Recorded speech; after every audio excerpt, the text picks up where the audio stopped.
movie Run, Hide, Fight. A movie that is often described as Scott Park set in a school shooting. The movie is part of the Daily Wire's attempt to the world of entertainment, according to an article written by one of the Daily Wire co-founders, Ben Shapiro. We're going to be bringing up movies, edgy, entertaining, awesome movies that won't knock your values. We're going to be producing TV shows, comedies, and dramas that take you seriously and that don't take advantage of your viewership for local workers and hustlers. The Daily Wire is currently developing one feature and two TV series, the most recent local have been announced. Heartedly, madly, desperately hopes they're adapting the works of Ben Shapiro for the screen. Sadly, Run, Hide, Fight was not inspired by the works of Ben Shapiro. In fact, this film was produced completely independently of the Daily Wire's new initiative, and their only attachment to Run, Hide, Fight is its distributor. There are no grim hero heroes or drug dealers posing as civil rights activists. Instead, we have a simple story of a teenage girl who has to gun down her classmates after they try to shoot up their school. An action movie using school shooting as a backdrop doesn't scream religious values, so I can see why they chose this as the first one to distribute. The article also echoes an important lesson learned from Patrick Rifle, who Shapiro calls essential. The idea of politics being downstream from culture. This movie into the entertainment industry is, according to Shapiro, about fighting back against the left, that supposedly dominate the major institutions of the entertainment industry. According to Jeremy Boring, co-CEO of the Daily Wire, this is a gut-wrenching film that refuses to offer easy talking points, which is why liberal Hollywood executives refuse to distribute it. The trailer had a very strong reaction on YouTube, with nearly 1.5 million views within its first 2 weeks of internet. The movie takes its name from a survival packet where 22 people are instructing them on how to survive a mass shooting incident. This weird, cheesy training video is on YouTube and has over 9 million views. Run, Hide, Fight made its North American debut on January 14th, and the screening event posted on the Daily Wire website and YouTube. According to Boring, the screen had over 70,000 viewers. The more important question, what was the movie? The plot is very easy to summarize. High school senior Zoe Cole, played by Isabel May, is disengaging from her life following the recent passing of her mother. When going to school, her day is interrupted by the arrival of four school shooters who take some of the classmates hostage and attack her. The shooters live stream hostage situation while Zoe first runs, hides, and then fights. She takes out each of the three cronies before killing the ringleader in the huge final. Not exactly a plot built with surprising twists and turns, and one is completely predictable for anyone who saw the trailer. In spite of the submaterial, this is a movie that very safely follows the action movie formula. School shootings are indeed a rare topic in films. There are several of them out there, such as Elephant, Wings Talk About Kevin, False Technique, and a handful of others. They often take artistic approaches you don't typically see in mainstream movies. The very real horror of school shootings seems to prevent filmmakers use unorthodox methods to broach the subject. But it is just the subject that attracts filmmakers whose talents don't usually fit into the mainstream mold. But this is not one of those movies. Throughout its run, Run, Hide, Fight feels like a popcorn movie, which is a strange experience considering the subject matter. It seems to be asking the audience to compartmentalize the very real tragedy of the school shooting, put all that baggage aside, and watch the movie as a form of entertainment. The idea of ignoring the tragedy of school shooting, at least insofar as one who discuss it politically, is often a project of the right. Whenever a school shooting happens, conversations about gun control are immediately silenced, and at best you might get some token discussion about mental health, discussion that isn't terribly helpful, considering most mental health conditions don't result in school shootings. In fact, the vast majority don't. But we're more likely to hear are refrains that not wanting to disrespect the victim being a tragedy.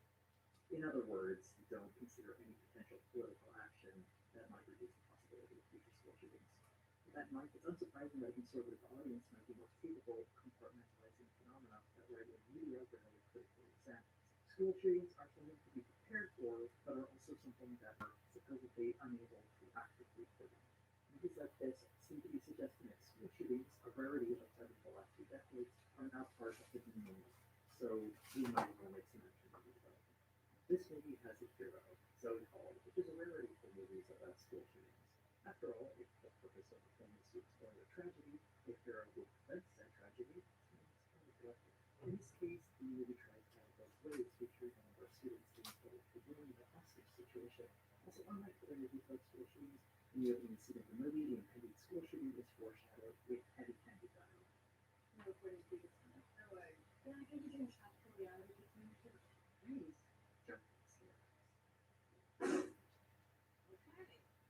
and two different explosions. This is not a satisfying. Zoe is one of those strange looking characters who happens to be the only one in the movie with functioning eyes, and notices something was slightly off during the day, such as the smoke from an explosion moving across the sky. Strangely though, Zoe completely misses the beginning of the school shooting. It unfolds with the poor-tempered shooters crashing their van into the cafeteria and firing off a machine gun. Zoe, who is in the cafeteria washroom, can't hear any of this over what must be the loudest hand dryer in the history of the moment. And no one else in the school hears it either. Classes go about normal. While I can't speak to the structure of high schools in rural Nebraska, I have to imagine someone would hear a van smashing into a cafeteria and a machine gun fire that fall. We then meet the villains of the movie. The leader, Tristan, played by Dylan Brown, is instantly unlikable as he acts like a cheesy action movie villain. I suppose we're meant to hate him, but I just want to get off my screen.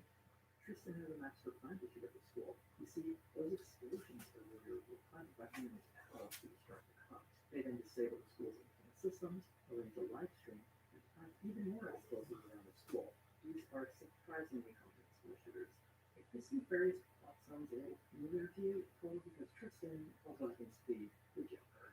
His scheming is very similar to the Joker's in The Dark Knight, who also plans to kill Bane, as his minions disrupt buildings' internal systems, and he disguises himself as one of his victims to escape. There's also an classic Joker with one of Tristan's followers being this golf-like Harley Quinn figure, Emma, played by Catherine Davis. And if you look closely, Tristan's cape kind of looks like the one Heath Ledger was doing in The Dark Knight. To be fair though, if someone did try to shoot the school, I wouldn't be surprised if they thought of him from his original incident when we gets the golf team to explosion. Tristan's motivations are a bit less interesting than the Joker's though. He wants to be famous on social media. And instead of starting a YouTube channel that he contains traveling with Star Wars, he's decided to create the definitive school shooting.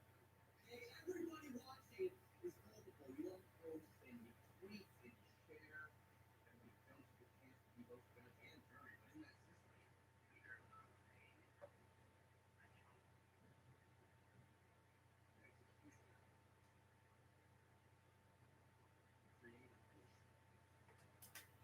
system, what does it create?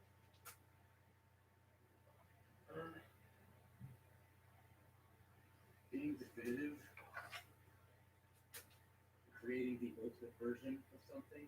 The only interesting thing about Tristan is that secretly is also there are people who know that they achieve things without triggering. Trigger warning. He laughs at how the school security is about to get on.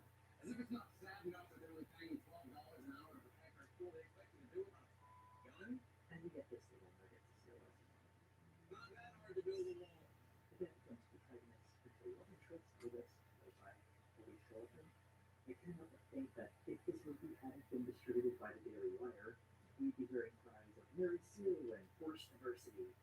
We'd probably hear Setember over all the films being right. So that is, if anyone would care about this movie to begin with. Going back to the school shooter though, each of them is surprisingly uninteresting. Anna is Tristan's boyfriend, and some of the trouble character. Oh, and she smokes weed, I guess that's another thing. Then we have Kip, played by Cyrus Marley, who fell under Tristan's sway because someone pulled his pants down in front of the whole school a couple of years ago. Kip has a baffling redemption arc where a 2-minute talk from Zoe leads him to betraying Tristan. He still ends up dying though, albeit so he can buy Zoe a few moments to escape a tight spot. Most tragic though is Chris, played by Britton Sierra. He's Anna's brother, and apparently also romantically involved with Tristan. I'm not sure how the dynamics of this relationship work, but more importantly, Chris has some kind of severe mental health condition. The movie never says what exactly, but it seems like schizophrenia. He's one of those characters who's less character and more just a collection of walking symptoms. And it makes him an easy tool to use by Tristan, until he's eventually shot by Zoe's father, played by Thomas Jane. He was hanging around outside the school with a sniper rifle because that's what army dads do in hands. Chris is easily one of the worst depictions of someone with mental health condition I've seen in quite a while. You might notice that all the antagonists are paper thin, with deep or no motivations at all.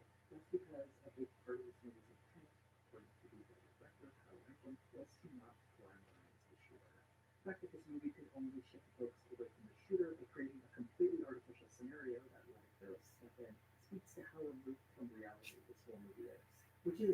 actually ironic because many of the positive reviews I've read for this movie, and even comments in post-movie discussion, highlight the realism of it. One of Zoe's early encounters with one of the shooters is when Anna gets the drop on her as Zoe is trying to ignore questions about the shooting in the cafeteria. Zoe is shot in the leg, but still somehow manages to get the drop on Anna, turning her own gun on her.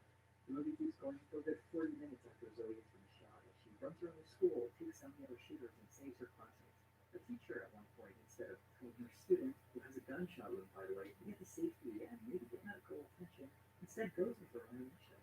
Somehow this is meant to be realistic.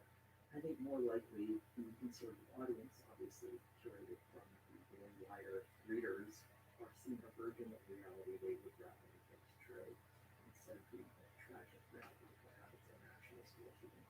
But what I found most objectionable, the part where this movie fully devolves into psycho territory, happens in its final minutes. It's called back to the opening scene where we can see Zoe and her father hunting a deer. The deer is mortally wounded, but not killed. And as Thomas J. delivers a monologue about freeing an animal out of its misery, Zoe smashes a rock on the deer's head to reveal she is a troubled person, still dealing with the grief of her mother. In the final moments of the movie, we find out Tristan is given a stick and is slowly sneaking away from the scene of the crime. Even though dozens of cases see his face and Zoe disguises in a baseball cap, he never makes it out. Only Zoe responds. Instead of telling the cops about it, she grabs her dad's rifle, stalks Tristan, and then shoots him like a wild man. As he bleeds out, she walks towards him, repeating her father's monologue from the first scene about freeing an animal out of its misery, but instead of smashing a rock on Tristan's head, It just isn't right, so let's.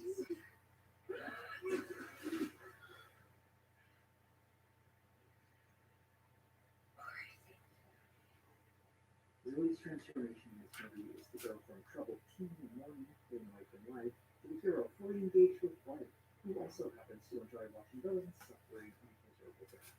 There's something disturbing and sadistic about an ending like this, and I had to a more competent filmmaker. The ending could have highlighted how even being a hero in a school shooting creates a trauma that shatters all the good and compassion out of a person. The ending would be tragic, even if it seemed like justice. But in this film, Zoe's path is presented as righteous, and her grief is framed as something to be celebrated. She's letting go of the pain of losing her mother and finding a reason to live in Yo! it was her new thinking about her own injustice. Much like the different who's on the path of redemption, the movie seems to be operating under the idea that committing these crimes requires specific punishment. In this case, the death sentence. Insert falls in line with an earlier scene where a religious student who is in the scene has a moment with Tristan. Pretty late.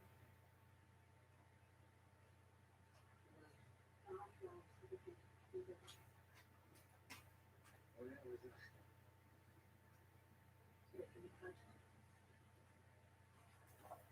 Tristan's death is supposed to be viewed as an act of justice, and it only reads tragically. This movie, for all its errors of being popcorn entertainment, with vague allusions to terrorism in the face of tragedy, can't escape the sad truth that, even in some kind of absurd power fantasy, school shooting will still end in tragedy. And the movie's veneer of justice being served reveals a shallow excuse for how tragedies start with survivors. If this movie had been deliberately moving this ending on that sour downbeat note, it might have won me over. But as it is, this feels like my reading attempting to salvage what is otherwise a completely forgettable movie. On the night of its North American premiere, after the movie screened, there was a short discussion with one of the movie's producers, Dallas Saunier, and the movie's writer and director, Kyle Anthony. While watching the movie, one thing that was incredibly apparent was how shallow the motivation for the shooters. In this conversation, we find out that's what drew the shooters from the first place. You get the villains they are. It can't be all about, their tough childhood, years of nothing, or the sort of crippling circumstances they went through, what have happened to them. The focus in this film is really on victims. Really, really on Weird to hear that because the focus isn't really on the victims. Most of the victims are cases students we never even know the names of. If we compare this movie to one of the earlier movies about school shootings, Sons, 2003 movie Elephant, we see a dramatically different depiction of a school shooting. Although films take place during a single day, Elephant spends time with over 10 different students, and most of that time is spent with students who are victims. My favorite example is the character in Shower.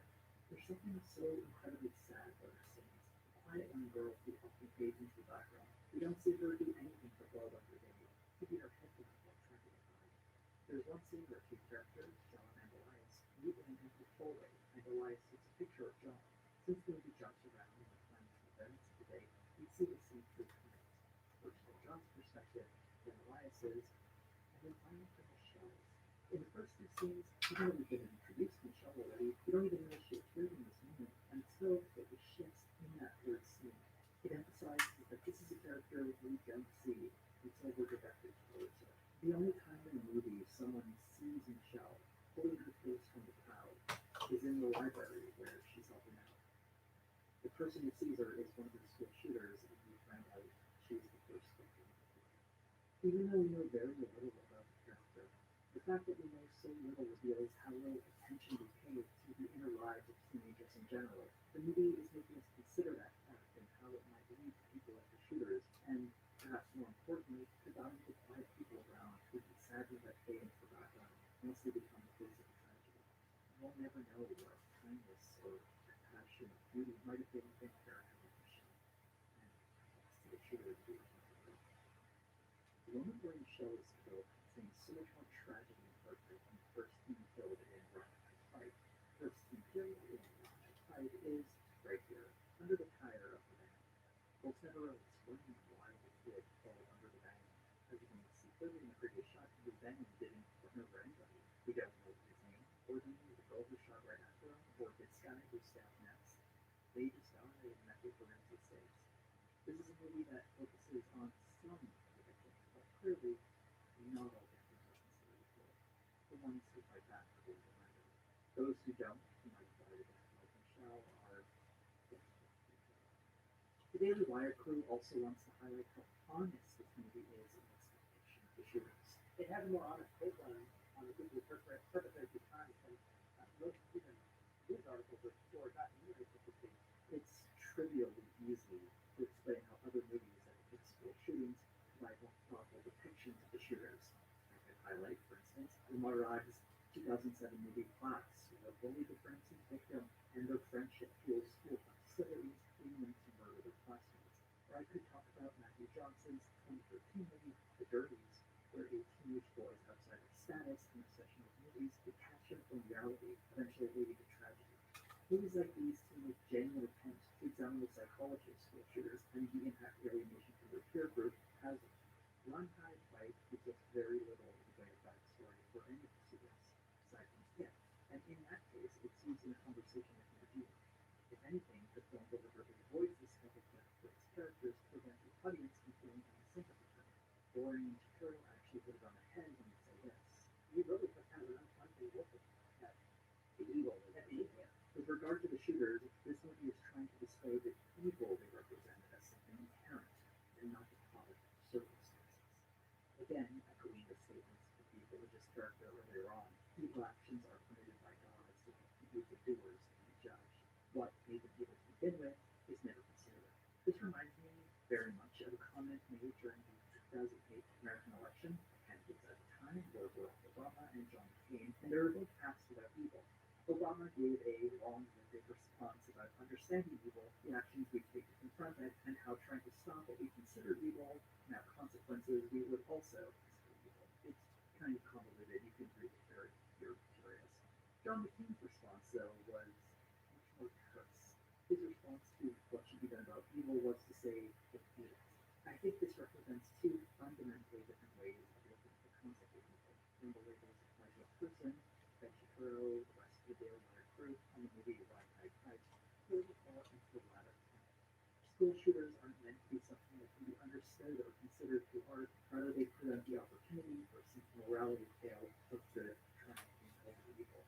One especially revealing part of the discussions that preceded and followed the premiere is the victims the Daily Wire crew is most concerned with: conservatives. They'll still let you watch their movies, of course, their TV shows, their news, their sports, but you'll have to do it knowing that everyone who made that content, at least everyone at the top, hates you. Replacement institutions for all the institutions that hate our gods. The left obviously wants to silence and remove voices that they don't agree with. You're an artist on left and right talent. You can express your vision, but we're not allowed. We've been, as conservatives,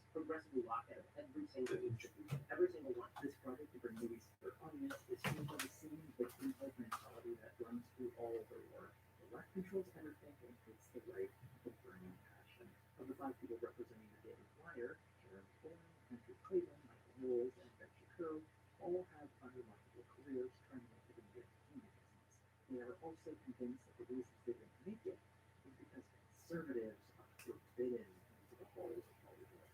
When you could play the silly game of counting big conservative stars, such as Clint Eastwood, it's probably better to look at the creative writing of Ben Shapiro and let that speak to why he and possibly his buddies didn't make it too far in Hollywood.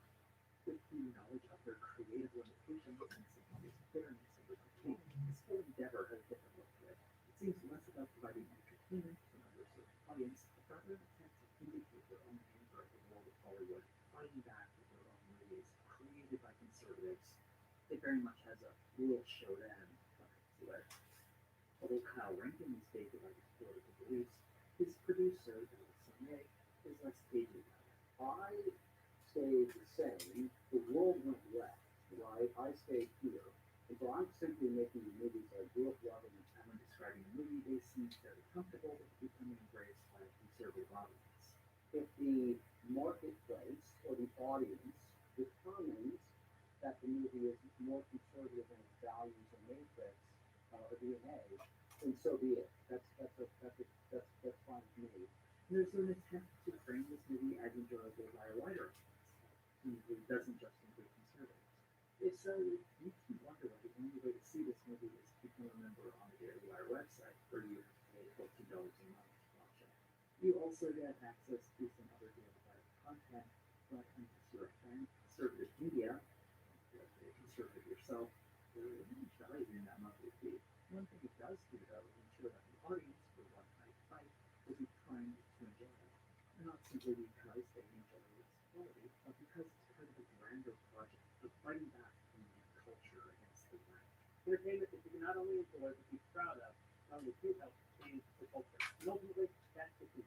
It also means the audience who determine the ratings of Rotten Tomatoes and IMDb are coming from a conservative audience who have been primed to enjoy the movie and likely make it forward. And negative reviews of the movie, well, those are brushed off as being product of the extreme left. The voices on the extreme left have not been promoted. In fact, they've been almost resistant to it. When they review it, I don't ever single out an individual review because I don't want to be when filmmakers do that. But I saw a systemic sort of system in the reviews that felt very much like a concerted effort to sort of review the subject matter and pursue politics rather than the actual movie. I can understand the assumption that once the Daily Wire became involved, the way critics look at this movie would be altered. Heck, I wouldn't be reviewing this movie at all had I not read the story about the Daily Wire's connection to it. But to brush off negative criticisms as coming from the extreme left or ignoring the quality of the movie is absolutely not true. I read every single review of this movie when it premiered at the Venice Film Festival in September 2020. That's right, I read all 7 of them. Of those 7, 6 were negative. Jessica Yang wrote, at literally no point in its weirdly lumbering, sluggish movie narrative does its grotesque tastelessness ever appear to have occurred to anyone at all. David Ehrlich wrote, it's a movie made by someone who's seen too many movies and now made at least one movie as well. And from Guy Lodge, what would you do if film tastelessly mingles its viewers throughout, presenting the grunniest, most impulsive answer of the wild? These reviews do make note of the subject matter, but do not, but only the context of how it's being depicted. The one positive review came from Christian Coco. If there is a message here, it's an honest, unblinking one. Some children are broken as they near adulthood, and tragic lessons are important for early lives. Question as to why those children are broken, though, is for security movies. This one just wants us to celebrate another child in the life. There is a congregating plot here. It's not just that Isabel May looks a bit like Jennifer Lawrence. It's that we in the audience are very much like the detached rich elites who watch teenagers kill each other. At least we are doing real. We're doing it in movies inspired by movies. In a brief behind-the-scenes documentary for the movie, many of the cast members shared their opinions that this movie might be positively read as a call to action.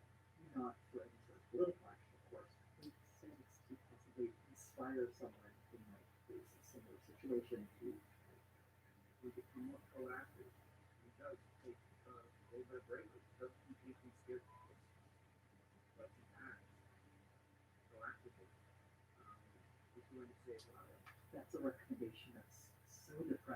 can only hope they were desperately trying to find something constructive to say and hadn't had more than 2 months to think about it. To be clear, I bear no ill will to any actor or even some of the crew who were involved in making this movie. Everyone's got to earn a living somehow, and sometimes it's not for a movie not necessarily knowing how to think. One particular plot point or lack thereof was an explanation as to where these teenagers got a hold of so many guns. They had 2 pistols, a shotgun, and a machine gun. A machine gun is an MP40, which is what the Germans used during World War II. A nice useful reminder that these are the rifles. The absence of any explanation for where these guns came from seems to me like an absolute refusal to even speak the gun culture of the United States. Everyone has guns, even relics from World War II. This is just a fact of life. The idea of teenagers who want to shoot up a school, perhaps, just perhaps, shouldn't be able to put together a cache of weapons is never really explored. The idea that there might be a problem with the culture of the United States is just one more thing this film does not point out. It's ironic hearing the writer, director, producer, anyone involved with this movie talking about wanting to start a conversation or dialogue when this film seems entirely uninterested in presenting even the most basic starting point for a discussion. It was probably best summed up by, of all people, Matt Walsh, when following the screening, he said this. First of all, it's escapism. So it's a movie that you watch and it's just entertaining and you feel like you're in it and you forget that you're watching a movie. It's supposed to be what it's supposed to be, but so often it's not these days. The idea of a school shooting being thought of for escapism is completely odd, and it's something that should be upsetting by the nature of rarity seen commonplace and regular. And more, it does nothing to even broach the hard questions of why school shootings happen. But the thing is something we should turn our brains off for. It does make heroes out of victims, so only those who stand and fight against their fellow classmates. It's an ugly burden to put on teenagers, and one made especially ugly by the movie's embrace of national tragedies. What we have is a movie that exploits a tragedy to make a cheesy action film, and it doesn't really do it much more than that. Okay, I need to stop the video right here, right now, for a content warning. I'm going to be discussing some of the history of the studio that worked on this movie, including some stories involving animal cruelty and sexual assault. If you're not down for that, feel free to get out of the video now. For those who are sticking around, get ready because things are about to get dark. This film was produced by a company named Bonfire Legends, though originally it went under a different banner, CineState. A studio with a number of films under its belt, articles about them describe CineState as producing low-budget features for a more conservative audience. Although the company's founder owner, Guy Samuel, resists that characterization, as he feels his movies are apolitical, which is what conservatives happen to want. Speaking to the Wall Street Journal, he said, "If we can make a movie that does not treat them as losers or ask how dare they vote a certain way or pander to them, naturally they're going to respond in a positive way." Originally, Redhead Fight was supposed to launch Sing-Sing's new Propeller brand, but between the announcement of these plans in early 2020 and the present day in 2021, things radically changed. The major controversy hit the studio regarding one of the producers, Adam Donahue. Donahue joined CineState in 2017, working as a line producer and executive producer on the films The Sandman of Sparrow Creek, VFW, and Satanic Panic. He was also one of the executive producers on Red High Fight, or his name was taken off the film a few months before its premiere. In late April of 2020, Donahue was arrested for the sexual assault of a 16-year-old girl. Following this revelation, a number of allegations regarding sexual harassment became known to the wider public. The ring that was supposed to run in secret within the local Dallas film scene. One of them included a conversation reported by Kristen Neal Haynes from Countless Inc., where she was working in the art department of the film Austin, Texas. At the time, she was 21 years old. In the recording, you can hear Donahue proposition Haynes asking to see her underwear and then asking for her to participate in sexual acts. The recording and Donahue's reputation were spread throughout the local film community. There are multiple stories of him aggressively touching or propositioning women on film sets, and he rarely seemed to face much in the way of consequences.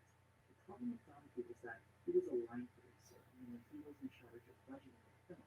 He also, in many cases, served as sort of financing agent. He was literally writing the checks of his would-be accusers, and in cases where his actions were brought up to others, they were often been minimized or dismissed. In 2017, Dao Sunyan and the president began partnering with them. In an article by the Daily Beast, 10 people claim to have directly reached out to the head of Swing State, Sunyan, and the president, with 4 of them offering the audio that was recorded. Each of these people who approached Sunyan and the president said that their reports fell on deaf ears. Both the producers claimed to have never heard the recording, and Sunyan admonished teams for not making the report to official channels. When asked about the allegations against the studio, Sunyan said he would largely America. Sunyan told the Daily Beast, "We're under siege right now. Everyone involved has their own personal vendettas against us. They have a history of harassing us and having problems with us. It feels like a targeted hit, and it feels like an attack.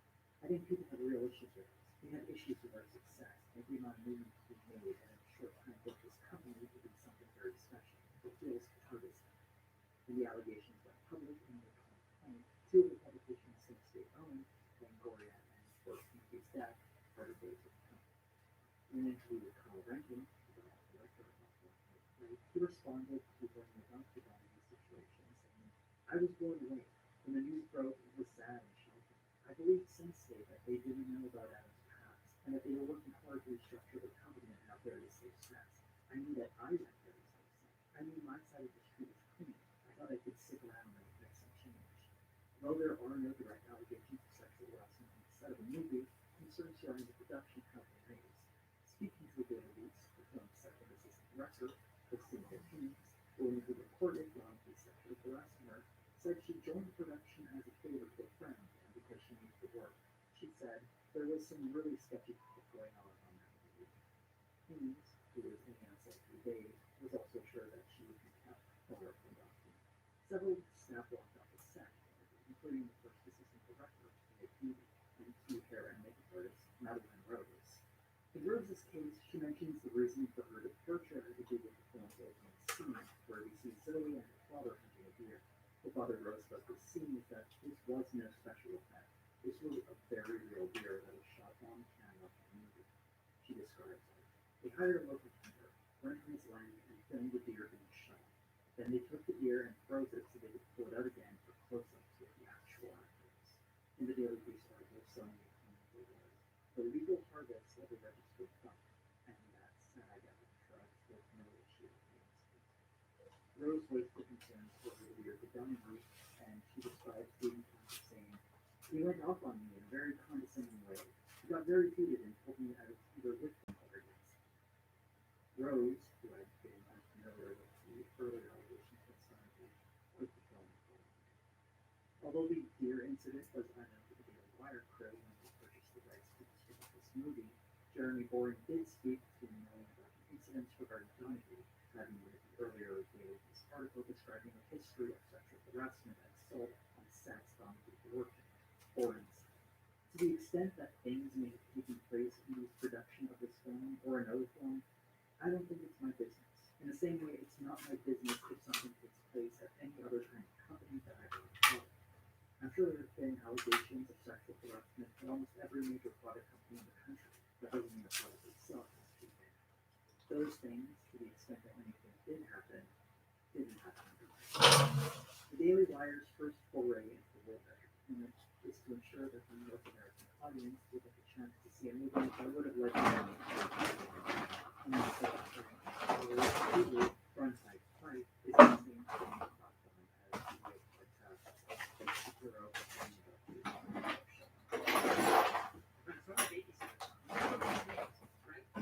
girl, let's bring it out. How to misgender. Okay. Well, here's the thing. They better hope that Bailey's in the hospital for fever here.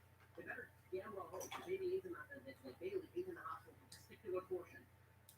and that seems perfect place for it. I'm honestly surprised at how much I had to say about this movie when I watched it. It was surprisingly uninteresting. When I watched it again the following day, I was amazed at how much I had forgotten. It's surprisingly memorable as a movie.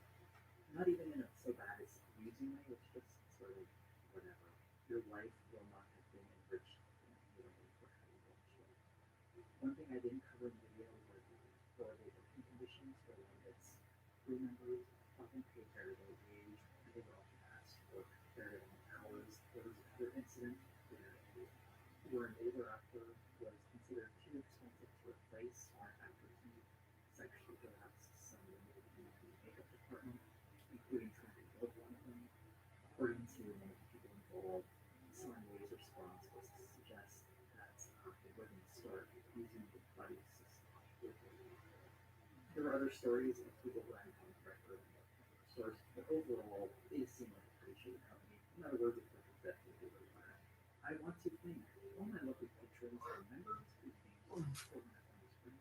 If you're if you'd like to become a member, you can go to my Patreon, click the join button, and pledge $5 to start watching the credits, early access to videos, and downloads from my theme songs. And if you'd like to help me, it doesn't cost you anything. Like, comment, and subscribe. So hit the bell. Thank you everyone for watching.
The Sarological tradition. That means it's food.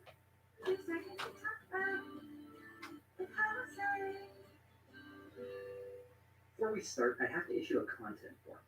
Many of the passages in The Camp of the Saints are genuinely disturbing, particularly when it comes to references towards people of color. Also, to any of my French listeners, I'm going to be pronouncing a number of French names in this video, and je suis désolé in advance. Written in 1973 by Jean Waspet and translated into English by Norman Shapiro in 1975, The Camp of the Saints is a novel depicting the dystopic future in which migration has destroyed the West. Although over 40 years old at this point, this book has seen frequent surges in popularity throughout the many decades since it was first published.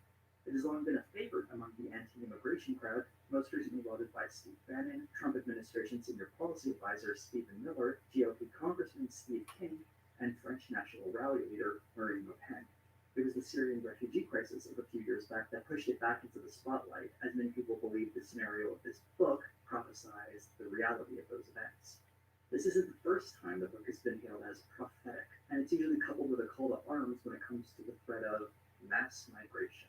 Political figures, like the ones I mentioned previously, are quick to recommend it to anyone in earshot.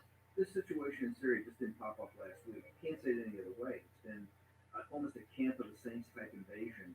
I want to look at what sort of reaction I'm hoping to trigger, and what precisely this book is all about. It's a fairly well put together piece of propaganda, written by an individual with genuine literary talent. And in some ways, I respect the fact that it's so upfront with its biases. It allows us to cut through the dog whistles and coded languages to give us a text that really is exactly what it says it is. And what it's saying is clear right from the preface, and I want to look at that first before we dive into the plot. It begins with 3 different quotations, one from the Book of Revelation, one from Lawrence Durrell, and a third from Alexander Solzhenitsyn. Let's start with the biblical passage, the title of this book, as it's named from. And when the 1,000 years are ended, Satan will be released from his prison and will go forth and deceive the nations which are in 4 corners of the earth, Gog and Magog, and will gather them together for the battle, the number of whom is as the sand of the sea. And they went over the breadth of the earth and encompassed the camp of the saints and the beloved city. The analogy here is that Satan is embodied by an armada of Indian refugees, and the camp of the saints is France, besieged by them. And more than that, fun little allusion, this book needs to be understood from a religious context. This isn't a novel strictly about immigration and the world using a biblical quote for some flavor. This is a novel about immigration threatening the Christian world. The next two quotations tie this text to the idea of the West. My spirit turns more and more toward the West, toward the old heritage. There are, perhaps, some treasures to retrieve among its ruins. As seen from the outside, the massive upheaval in Western society is approaching the limit beyond which it will become metastable and must collapse. It's here the West and Christianity are tied to one another, and the book will speak about more than France or even Europe, expanding the West to include the United States, Australia, and even South Africa, which, at the time of this book's publication in 1972, was still living under apartheid. This book is positing that any country whose population typically has a certain racial complexion is a part of the West. And we have this handy addition from Pasteur himself to remove all doubts of what he means with these quotes. I had wanted to write a lengthy preface to explain my position and show that this is no wild-eyed dream, that even if the specific action, symbolic as it is, may seem far-fetched, the fact remains that we are inevitably heading for something of the sort. And you could only glance at the awesome population figures predicted for the year 2000, i.e., 28 years from now, 7 billion people, only 900 million of whom will be white. But what good would it do? I should at least point out, though, that many of the texts I have put into my characters' mouths or pens, pictorials, speeches, pastoral letters, laws, news stories, statements of every description, are, in fact, authentic. Perhaps the reader will spot them as they go by. In terms of the fictional situation I have presented, they become all the more revealing. I appreciate the brevity and transparency of the preface. It ties the first two ideas, Christianity and the West, to the third subject of interest for this book, whiteness, or more specifically, people who are considered white. So frequently we're asked to pretend that people talking about Western values are discussing some secular, non-racial philosophy. But a book like this dispenses with the dog whistles and gets straight to the point. It was written with the explicit political intent of protecting the white Christian world from, well, everyone who isn't white and Christian. One of the main difficulties of summarizing a book like this is that it doesn't have much of a plot and can be encapsulated in a few sentences. A huge group of Indians, primarily from Calcutta, hijack a bunch of ships and form an armada. They sail to France and upon their arrival destroy Western civilization. That's pretty much the whole book. This is a diagram of how much the book is dedicated to each section.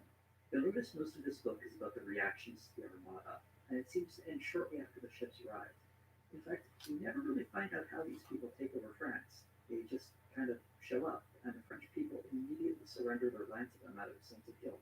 The book spends most of its time focusing on the fleet's impending arrival, highlighting the rising tension within France, as fear slowly begins to increase amongst the population. It's not structured to realistically depict how a society or culture might be supplanted by another, but is so fear of the very idea of it being possible, based on the idea that white people and people of color simply can't live together.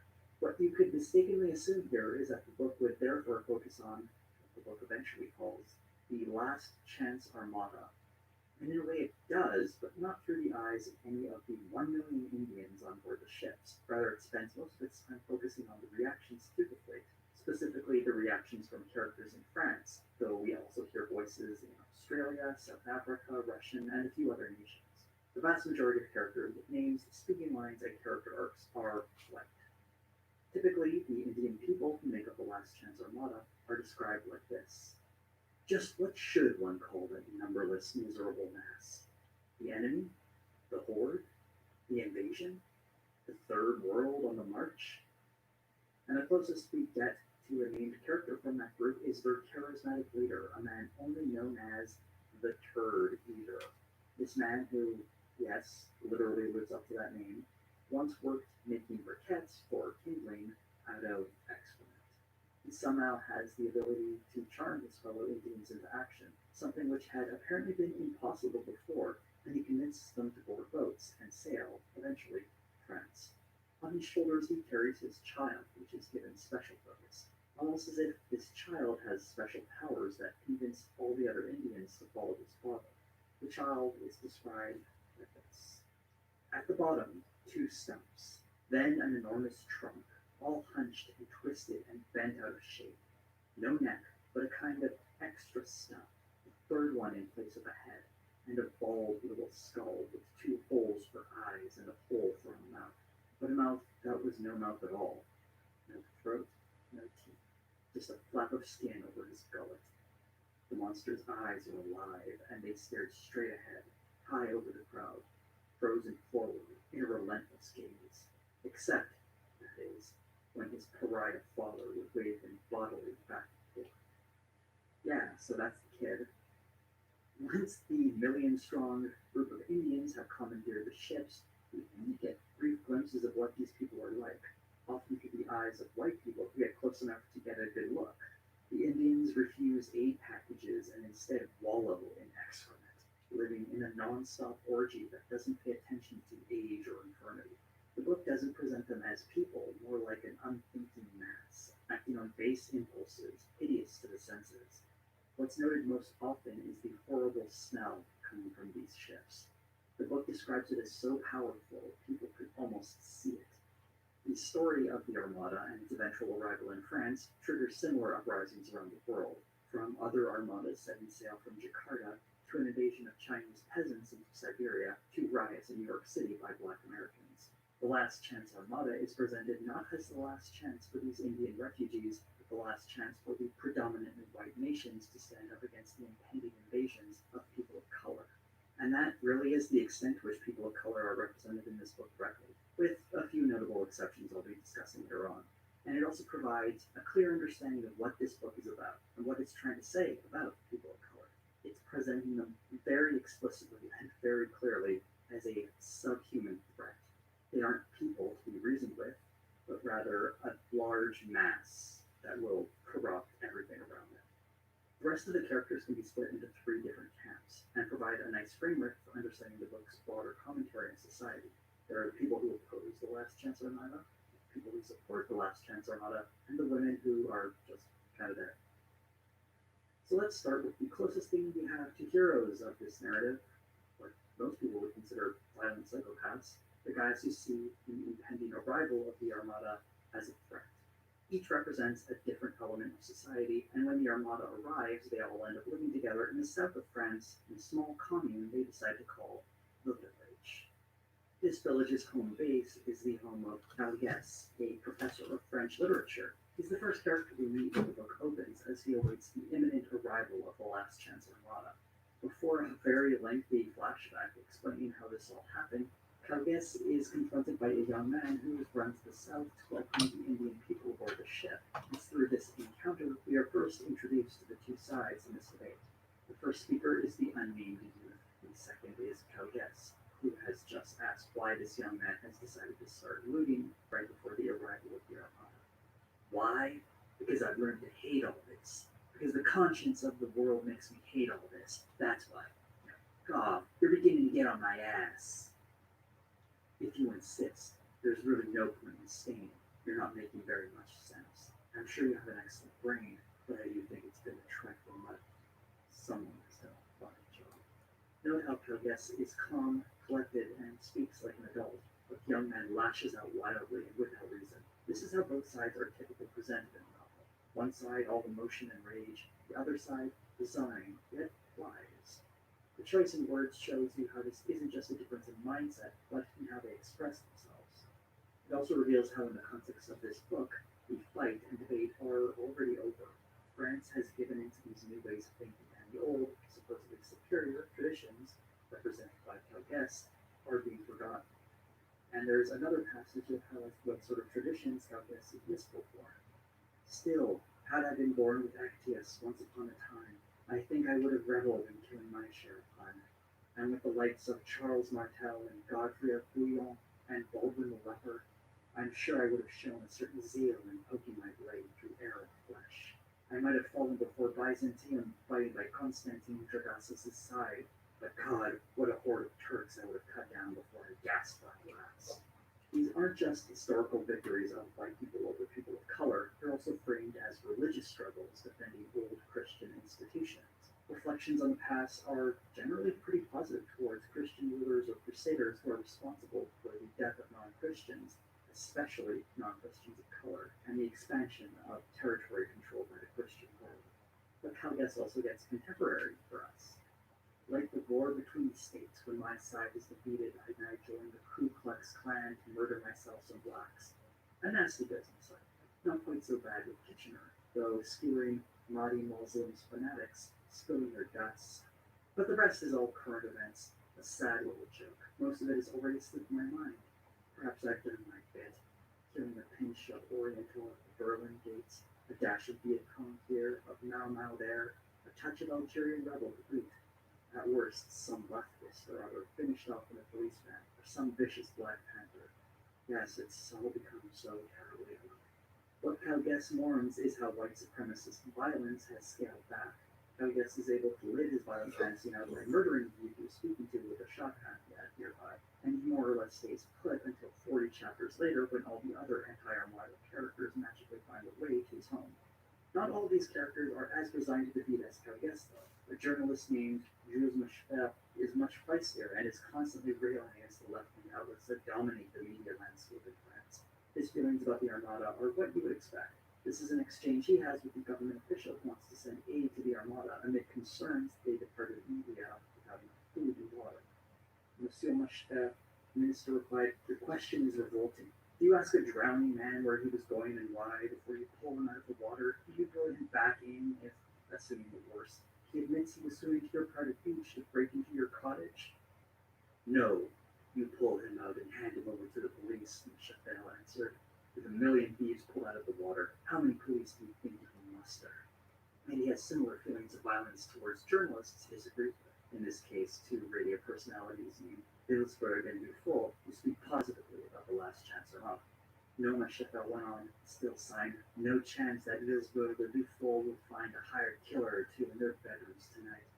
No such luck. The right has no killers anymore. We lost all we had defending our last few colonies. What a pity." So he's a lovely guy.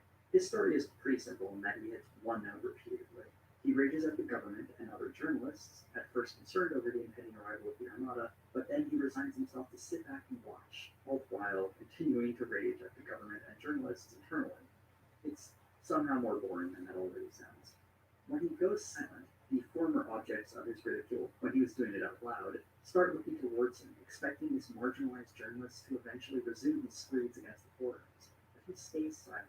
Through Machefel, we learn how the media has been corrupted, driven there by capitalists who have seen big money in making left-wing content to a generation brainwashed with those ideas. It's not very hard to see why such a narrative is so attractive to someone on the right, and it's one that is still present today, all the while betraying a real ignorance that it's not that the rest of the world is being brainwashed, it's that these old-fashioned ideas are losing their place in society because no one agrees with them. Although if you're someone like Machefel, it might feel like they're being brainwashed when you simply don't understand what a huge racist jerk you are. There's one plot point in the story where the Last Chance Armada is met with supplies, sent by a coalition of celebrities, artists, European nations, and the Vatican. The Armada, instead of slowing down to pick up those supplies, decides to smash through them. Machefel learns the truth and tries to report it, but the rest of the media ignores the testimony of someone who was there, insisting that it must have been an accident. It reads like the perfect script for one of the mainstream media conspiracy theories so well loved on the right, one that can only be built on the idea that a fleet of 1 million Indians would sooner murder white people than accept any aid after a month on the ocean. The critique of the media is valuable, and the mainstream media's flaws are worth discussing, but basing it around such a ludicrous premise makes it difficult to have a serious discussion. If anything, it's working backwards from the assumption that people of color are thoughtless monsters and constructing a scenario in which the media tries to hide this supposed fact out of some sort of imagined white guilt. It's all horribly contrived and completely unconvincing, unless you're someone who already believes in these sorts of conspiracies. While reading, I had assumed Machefel was being set up to be the main character. He was introduced relatively early in the plot and instantly became very prominent, but he vanishes as the book moves to other topics, and then he appears again to join the village in later chapters, standing as a representative for the media. Another prominent character is Colonel Constantine Lagasis, whose name is a reference to the last Byzantine emperor who died at the fall of Constantinople in 1453. The Dragasis of the Camp of the Saints is similarly there to stand against another invasion, though instead of the Ottomans crashing through the walls of Constantinople, he's fighting against the unarmed refugees of India sailing to France to find a better life. Although referenced in the opening chapter of the book, Bodegassus doesn't make a proper debut until nearly two-thirds of the way in, but as soon as he arrives, he dominates the later stages of the narrative. With obvious bloodlust in his eyes, Bodegassus urged a violent response to the fleet, though it isn't until the final days before he's given 5 tanks to head to the south of France. He assumes control as the head of the military, representing the government's anemic response. Bodegassus is symbolic of the military's degradation, no longer used to achieve the great victories of the past. The book is filled with pining over the old military traditions and former martial glory, with excerpts like these. Peekaboo, it's our little white friend again, our foot-slogging soldier of the Western world, hero and victim of all its battles, whose sweat and flesh seep through all the joys of Western life. But he's hardly the man he used to be. He only goes through the motions now. And one of Bodegassus's eventual underlings, Commander de Poulis, makes a similar point speaking to Jean Perret, Undersecretary to the French President and one of the future members of the village. We have to make a choice. Either we open our doors to these people and take them in, or we torpedo every one of their boats at night when it's too dark to see their faces as we kill them.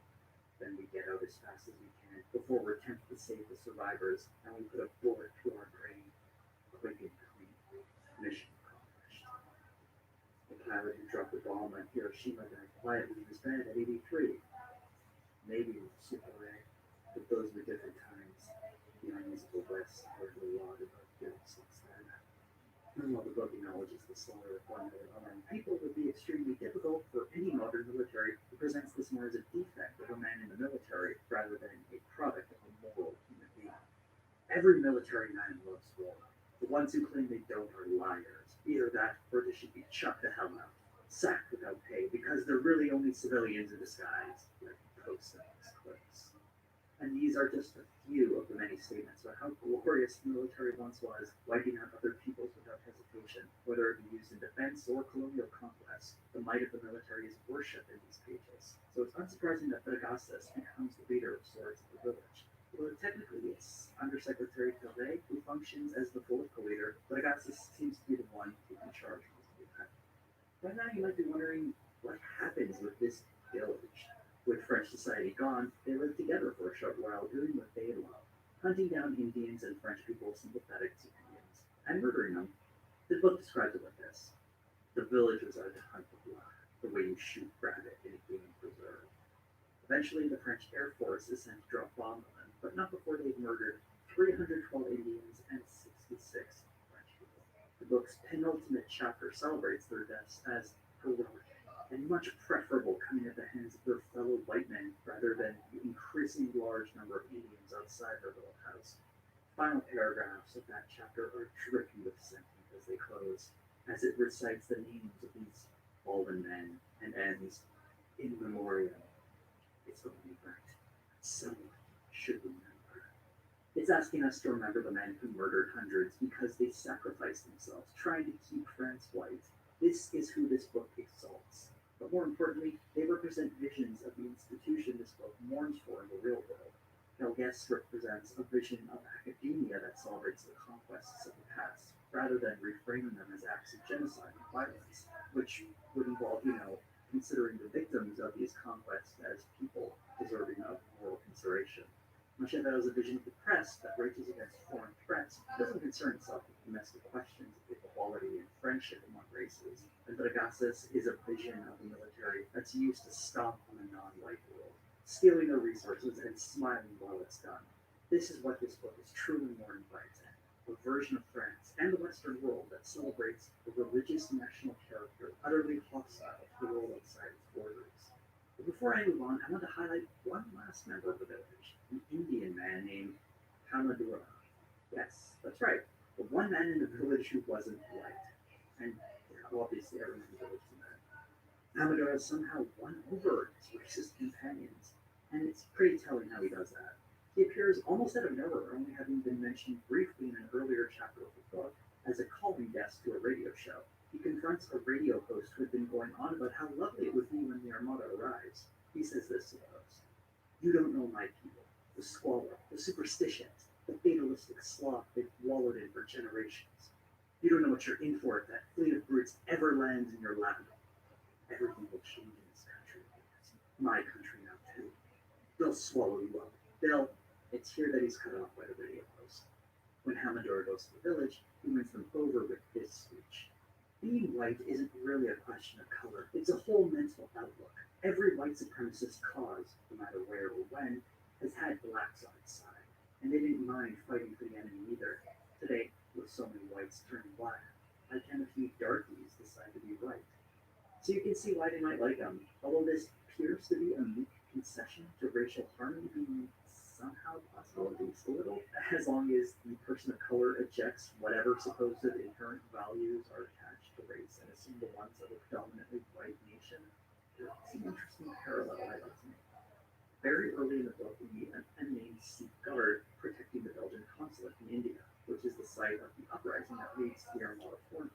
The Sikh man is generally presented positively, doing his duty to protect the Belgian consulate, but the guard's unit is described like this. It was a native army, conditioned to abhor its own the way the white man's dog abhors the blacks. Similarly, Hamador is described the same way by the supposedly left-wing radio host who cut him off, who says, "What we have here is the classic case, so typical of the colonial context, of assimilation into the host culture's power elite with a subsequent revulsion against one's own roots, the case of the white man's dog that hates the black. This shows us clearly that someone like Hamadora is welcomed into white society the way a family welcomes a dog that can be trained. This also shows us a pernicious problem throughout this book. The fact that a left-wing radio host makes the same illusion reveals the book has assumed that every white person, whether they want to admit it or not, is explicitly racist. And even more than that, that this inherent racism is natural and good. Although implicit racism and unconscious biases are definitely real, as much scientific research will tell you, this book is taking it a step further. It tries racism as something dormant in all our minds, something natural that is only suppressed by society, rather than something conditioned to us.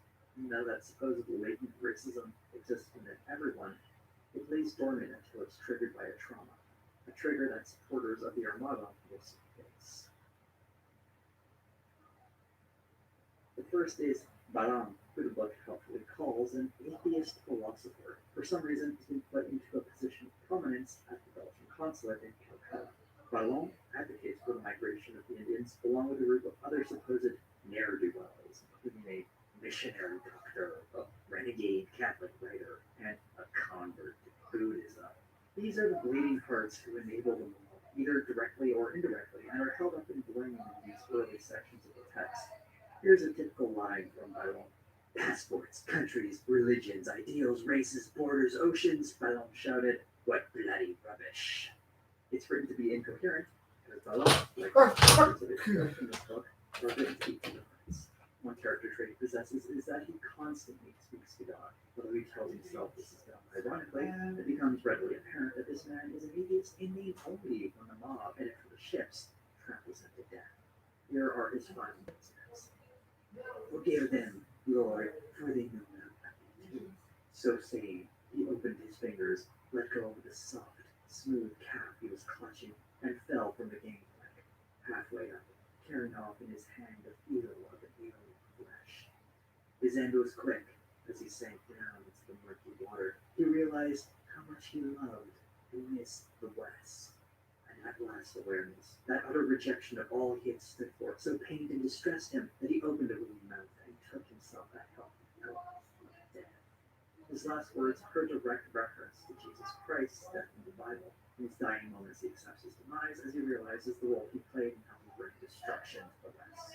In his death, Balam represents the hollowness of a godless life, and this idea that deep down, atheists may lie to themselves, they secretly believe in God. This is a tactic still used today by modern Christian apologists, like Ray Comfort, seen here with one of his beloved non-sexual bananas. He doesn't use them for anything weird. Well, he does, but I'm just going to play a clip of him and his banana. I promise it's safe for work. The other supporters of the Last Chance Armada are similarly portrayed as hypocrites, or at the very least, deluded into ignoring the supposed truths that already exist very deep in their minds. In the character of the President of the Republic France, naturally, we meet a supremely deluded head of state. Although not presented as completely hopeless, he's led around by the nose by polling and advisors who are sympathetic to the Last Chance Armada. The only dissenting voice is his undersecretary, Jean Barret. These two characters are typically depicted together, with the president moving forward with some foolish pranks and aid to refugees who support positive messages about their arrival. Pois eu mostro a filmagem. Barret speaks as a conscience figure of sorts, the only person in the government willing to give the president the counsel he needs. The president is one of the rare characters who grows and changes in the novel, gradually moving towards the position of the undersecretary. That is, believing the fate is not friendly, but rather a threat. The president is one of the few people in the country who has access to information that fully describes the impact of the impending armada. The rest of the population is being effectively brainwashed by the media. And it's that exclusive government intel that pushes the president further towards signaling for a violent end to the armada's voyage. But even when the president orders the militaries to the south, weak as that response is, being just 5 tanks, the speech he gives that would supposedly inspire these brave fighters to fire upon the unarmed falls short, just as he's about to deliver a final order. And so, I'm asking every soldier and officer, every member of our police, asking them from the depths of my conscience and my soul to weigh this monstrous mission for themselves and to feel free either to accept or reject it. To kill is hard, even harder to know why. Myself, I think I know, but I don't have my finger on the trigger, and my gun isn't being point blank at some poor soul's flesh. My friends, whatever happens, may God help us or forgive us. The president is portrayed as a victim of his own heart and conscience, one that has supposedly been poisoned by the world he lives in. He is the ultimate manifestation of the brainwashing done by society that encourages charity and sympathy towards the people outside the borders of the nation. And throughout this text, there are numerous digs at the very idea of charity. Here's an example. Why do without glasses like boys? Why stop setting them out? Simply because the Brazilian backwoods is dying of thirst, or because India was gulping down typhus with every swallow of muck from its dried up wells. Let the couple compound at the door with their threats of revenge. There's no sharing. That image, it really embodies the spirit of colonialism, I think. And it really reframes the whole idea of calling someone a cuck when you are the aggressor, forcibly taking advantage of their wife and then calling them a cuck. Seems like a bad insult to use if it implies you're a rapist. And it's that feeling of charity or compassion and concern for the Indian people that is what undoes the president and those like. But not everyone who casts a sympathetic eye to the Armada is deluded in the same way. In the character of Clement Dio, we meet another of the deluded types, and a character who has a secret sinister motive. The book describes Dio like this. His contempt for tradition, scorn for Western man per se, and above all, the patriotic Frenchman, like a kind of anti-Joan of Arc, charged by King Dio with a 1,000-fold mission, to wit, to crush with the weight of shame and remorse the commonplace slugging soldier of the Western world, lord of its ancient battles, deserted by all his generals to a man, but a powerful force all the same. Dio is an enemy journalist, one who reframes the truth, as the book presents it, of the non-white world being a threat. Dio is a leading figure in the press, presenting pro-refugee stories. Obviously, he'd be presented as a villain in a book like this. Dio's real name is actually Ben Soit. He is the son of a French officer father and a North African mother, or, as the book describes her, black harem slave girl. Dio not only commits the outrage of being a person of color, his swarthy skin constantly being referenced, but he heaps on the additional insult of being married to a Eurasian author named Iris Nanchan. Dio is constantly licking his chops, not under the delusion that the arrival of the Last Chance Armada will be a successful integration, but rather because he seeks to destroy the French nation, and he believes he'll be welcomed by his Indian brothers. As he heads south with Iris, though, his journey is interrupted when they run into a band of escaped prisoners who have taken over a bar. Apparently, the encroaching fleet has inspired them to riot and escape, and naturally, the races of these prisoners are mentioned as black and Arab. Dio is beaten and locked in a bathroom, and significantly worse things happen to Iris, who ends up being murdered. And when he's freed, Dio finds the Indians who have landed from the Armada. The turd eater confronts Dio, and then suddenly murders him, explained afterwards in this baffling scene. If we chose, rather, to swim in the sea of symbols, deep and profound, a kind of logic begins to take shape. Namely, the Third World's staunch refusal to admit any debts, to dilute the radical meaning of its triumph by sharing its joy with alien beings, to thank them, or even accept their existence, would merely prolong the form of subjugation. The turd eater settled things once and for all. Take it for what it's worth. Or perhaps there's another, more natural explanation, and one that, frankly, we find easier to accept. To wit, that the monster couldn't stand Dio's books. No, he simply couldn't stand them. In this passage, the turd eater can be understood through the eyes of the narrator as operating on a system of debts and subjugations. The people of color don't want to feel obligated to Western allies for their well-being, all the while stealing the wealth of the Western world. But this is merely framing for the white readers of this text. The character himself is simple-minded and not capable of such complex thoughts, so it informs the white reader that this is merely an idea we project onto them. They, people of color, are being presented to be understood as objects of fascination through the artifice of a novel, but deep down they operate on a more instinctual level. In short, people of color don't think or behave like us. They don't have that ability, but rather we project that onto them as white people trying to understand the world. This is just one small example of how this book pushes its hateful narrative, where the author is using his literary ability to implant the idea that people of color are intellectually inferior to white people. Dio's death does stand at odds with other characters of color who manage to align themselves with the Indian refugees more seamlessly, albeit not with them up directly, but overseas and in other groups, acting of their own accord. Perhaps Dio's death was a product of his mixed heritage, revolting to the eyes of Indians who couldn't stand his looks. Though that would be at odds with another aspect of this book I want to touch on, and that's the role of sexuality in the narrative. Very few characters of note are women in this novel, and what few women appear are either inconsequential or are used as a helpful reminder that women are for baby making. Making babies is very important because it's a crucial element of society in that it preserves the white race, and that any decent woman would want to have a lot of children. And if there is an influx of men of color who may want to copulate with said white women, this is an obvious threat to the ideal world imagined by this novel. Here are just a few samples of how this book talks about women. Only a white woman can have a white baby. Let her choose not to conceive one. Let her choose only non-white mates, and the genetic results are long coming. Or put as succinctly as possible, the novel calls interracial children the great mulatto mix, the universal mongrelization of really gross. As for female characters, very few of them get more than passing mention. Few examples: Rosamond Leal, the dangerous activist who helps brainwash the French public through the media; Rosiane, a hapless French woman watching events unfold; and Lydie, a woman who seduces a priest into becoming more socially progressive. The book has a special scorn towards women of color, most of whom don't get names, and when they do, they usually get described the way Iris Sunshine is when she witnesses a man being brutally murdered, almost burned up by a tank. Iris Sunshine shuts her eyes. Her western half can't take any more. 2 minutes later, when she opens them again, all to please her oriental half. The Italian Christ has disappeared, and the tank tracks are drenched in chunks of shredded bloody flesh. Perhaps I need to read this book again, and you would have to pay me a great sum of money to get me to do that, but I couldn't think of a single woman presented in this book who was, at best, neutral to society, at least through actions that don't involve producing children. Most of the time, they seem to be working at odds with the white supremacist goals this book holds up as socially desirable, albeit not in a way deserving as much attention as the male characters who work for those ends.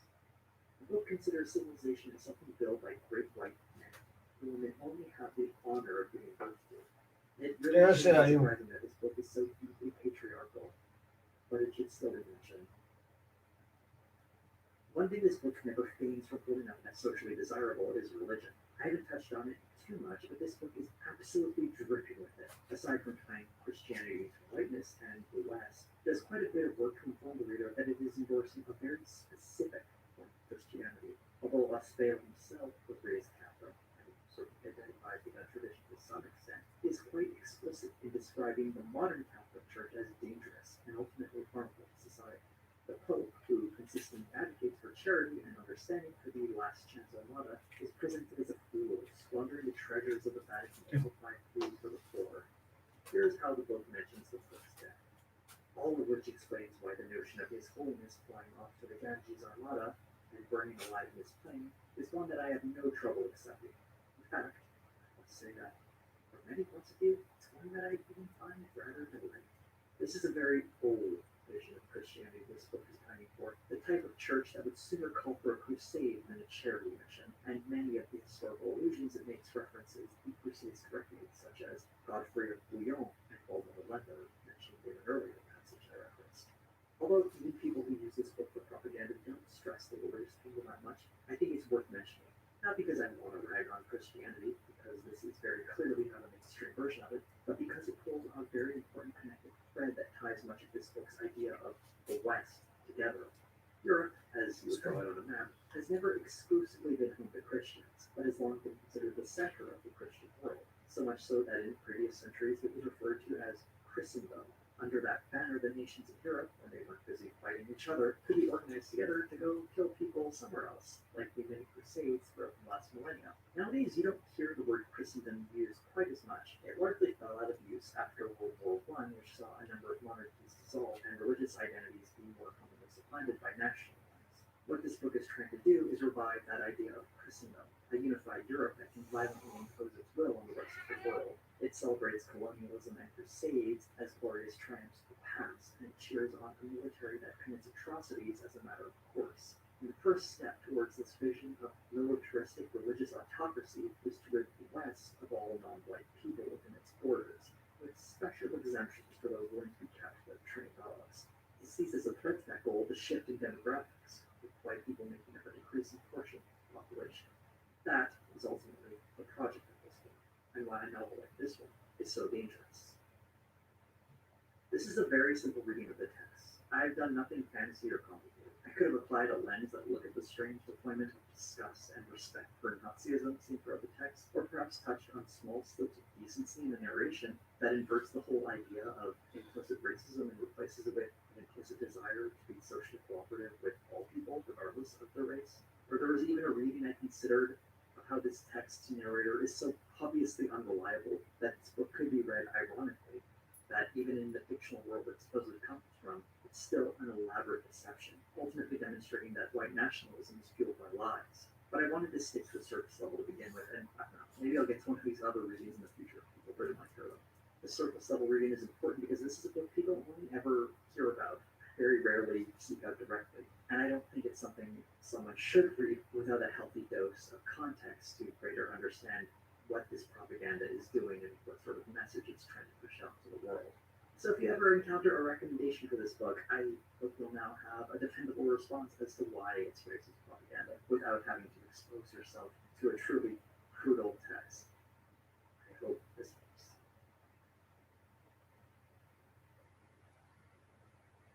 While I was reading this book, I felt heavy. Some of the passages I didn't include in this video are truly disturbing and include language I couldn't personally read out loud. I heartily recommend no one seek out this book. And no, I did not purchase a copy of this book. I know I said that this video would be the sitcom retrospective I've been working on, but that has been delayed indefinitely. I have a community post about that on my YouTube page if you're curious about why that's happening. You also noticed another community post where I mentioned I'm considering doing streams on Twitch. I'm not going to turn into a streamer and not by a long shot, but I was considering taking some of my videos, like this one, and doing a watch along where I provide additional context and information. If this is something you're interested in, I highly recommend following me on Twitter, where I'll be having updates, or just keeping your eyes open on the community section of my YouTube channel, where I will be posting whenever a stream starts. If this is something I ultimately decide to do. I'm still trying to figure out if I have the time to do it. Thank you to my patrons for being understanding. If you sign up to the $5 tier, you get early access to videos and a download of my theme song. For everyone who keeps asking, it is sung by my friend Dana that she recorded exclusively for me, that you can only get by pledging to my Patreon. Remember to like, comment, subscribe, hit that bell for notifications, and if you don't know what to comment, let me know what your favorite book is.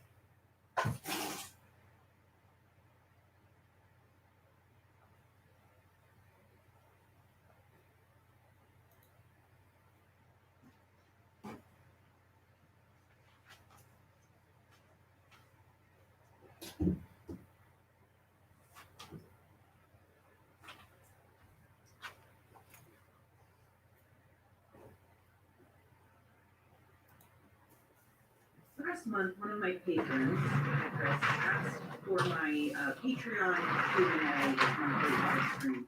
What's the deal with ivermectin? And I was really annoyed because at the time, I had no idea what the deal with ivermectin was. So that sent me on a deep dive into why a horse dewormer was the talk of the town. And honestly, guys, the monthly Q&A is not supposed to require that much work. Ask me like my favorite Triscuit flavor. Black pepper. There. See, wasn't that fun?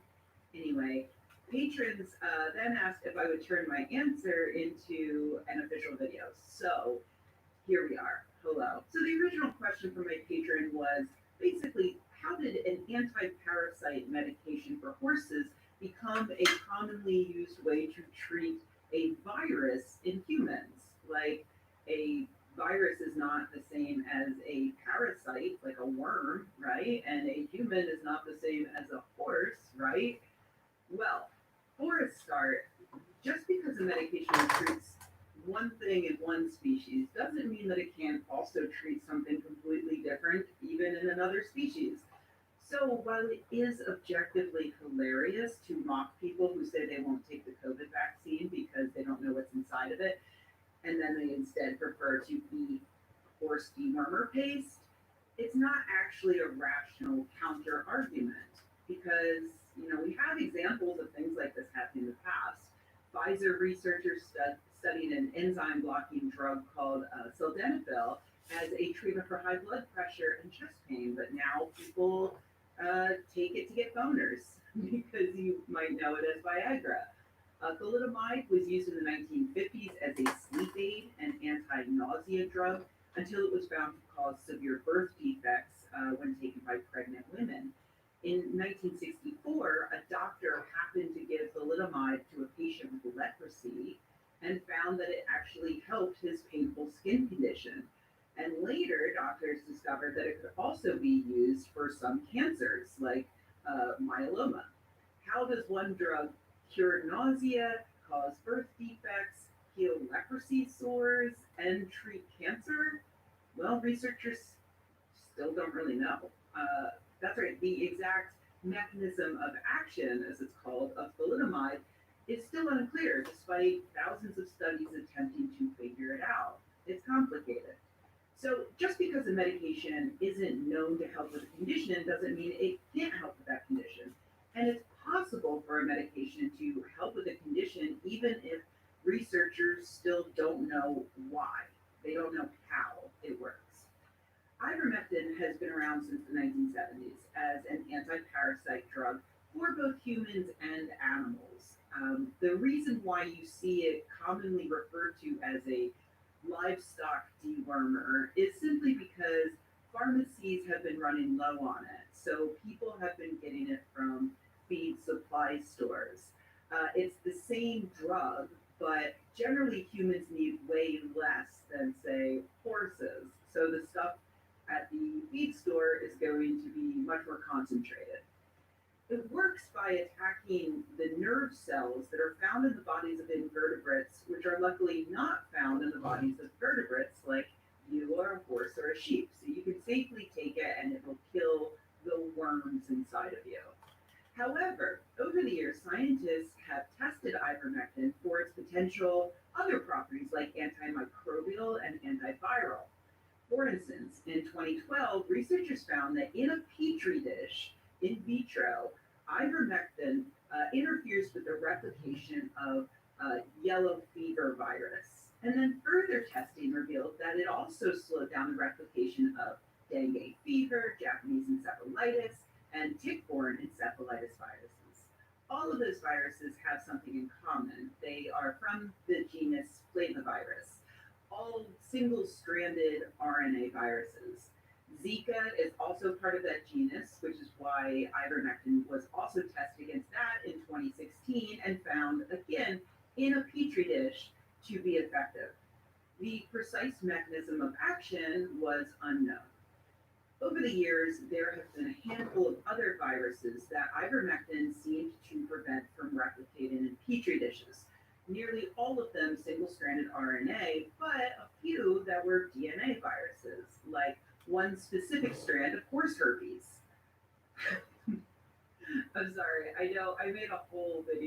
about how we need to stop shaming people for having herpes. Like it's not that big of a deal. But the phrase horse herpes is very funny. So anyway, all of those studies with positive results were done in vitro, meaning in a test tube or in a petri dish and not in a living organism. While there have been a few in vivo studies done in a living organism, mice, the results were nowhere near as good, and they still required massive amounts of ivermectin to do anything. And all of that is why back in June of 2020, some doctors threw together a systematic review of the studies that had looked at ivermectin's effects on viruses. Their conclusion back then was this. As noted, the activity of ivermectin in cell culture has not reproduced in mouse infection models against many of the viruses and has not been clinically proven either, in spite of ivermectin being available globally. This is likely related to the pharmacokinetics and therapeutic safety window for ivermectin. The blood levels of ivermectin at safe therapeutic doses are in the 20 to 80 ng/ml range, while the activity against SARS-CoV-2 in cell culture is in the microgram range. Ivermectin is administered orally or topically. If safe formulations or analogs can be derived that can be administered to achieve therapeutic concentrations, ivermectin could be useful as a broad-spectrum antiviral agent. So essentially they're saying, here's some evidence that ivermectin might help against the pandemic, but we need way more research and we probably need to change the form of the ivermectin so that it will work without doing more harm than good when we have to give somebody a massive dose. I would now like to illustrate what happened next by use of this very helpful meme. Researchers were quickly able to show that ivermectin did reduce replication of SARS-CoV-2 in a petri dish, which meant that the important next step was to show that it worked in a living organism. Over the next year, dozens of studies were launched to do just that. About a dozen were published, and only a few of those were of a decent size and quality. In May of 2021, a Cochrane review was published saying that absolutely nothing was learned from any of those studies, but that overall the reliable evidence available does not support the use of ivermectin for treatment or prevention of COVID-19 outside of well-designed randomized trials, except early on, there was one large study that did show a positive result, and it was very exciting. Researchers at Egypt's Benaar University followed 400 people with COVID-19 symptoms and found that ivermectin reduced the death rate by an astonishing 90%. A preprint of the paper, meaning that it had not yet undergone peer review, which has been exceedingly common during this pandemic, went online in November of 2020. Despite the lack of peer review or, even getting published anywhere in any journal, that study was cited by more than 30 other papers and officially kicked off the ivermectin craze. Unfortunately, it appears that the paper's data was tampered with, plagiarized, and or just completely made up. According to Grifter.news, the data didn't match what the authors claimed, like, for instance, where the authors claimed that 4 out of 100 people died in the standard COVID treatment group, but their raw data said that number was 0. And they publicly said that 2 out of 100 died in their ivermectin group, but their raw data said that that number was 4. That seems important. Multiple patients in the raw data were clearly copied and pasted, since they even included typos like Koga instead of cough. There are a million other red flags that are detailed very well by Grifter.news, but the crux of it is this.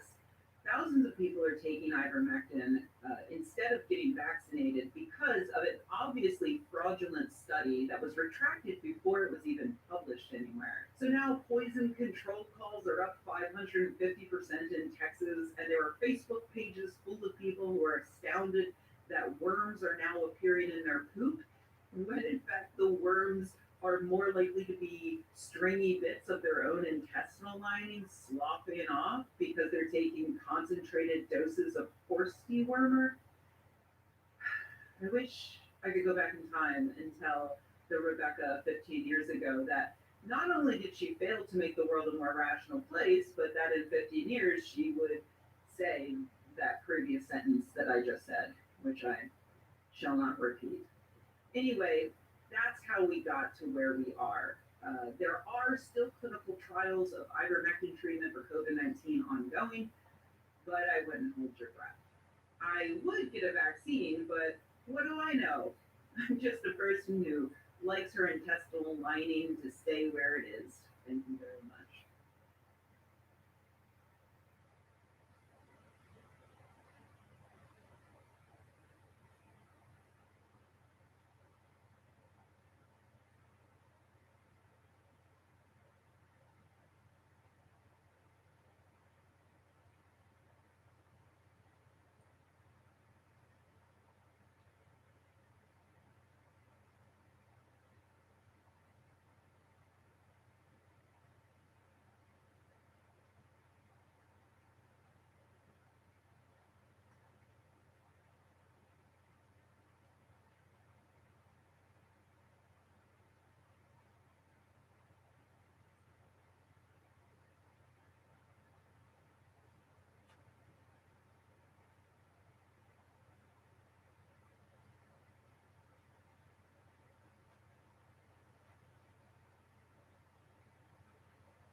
Evet, vantagens conduzido.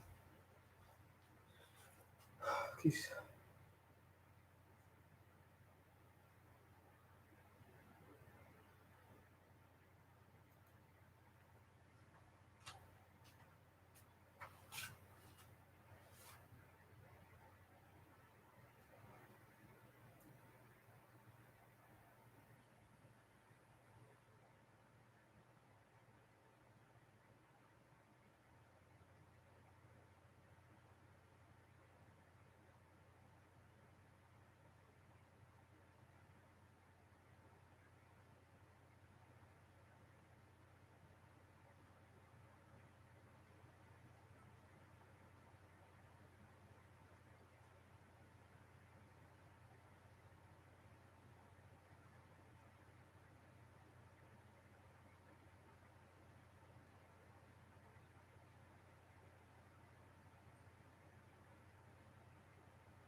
Pronto, Rogério.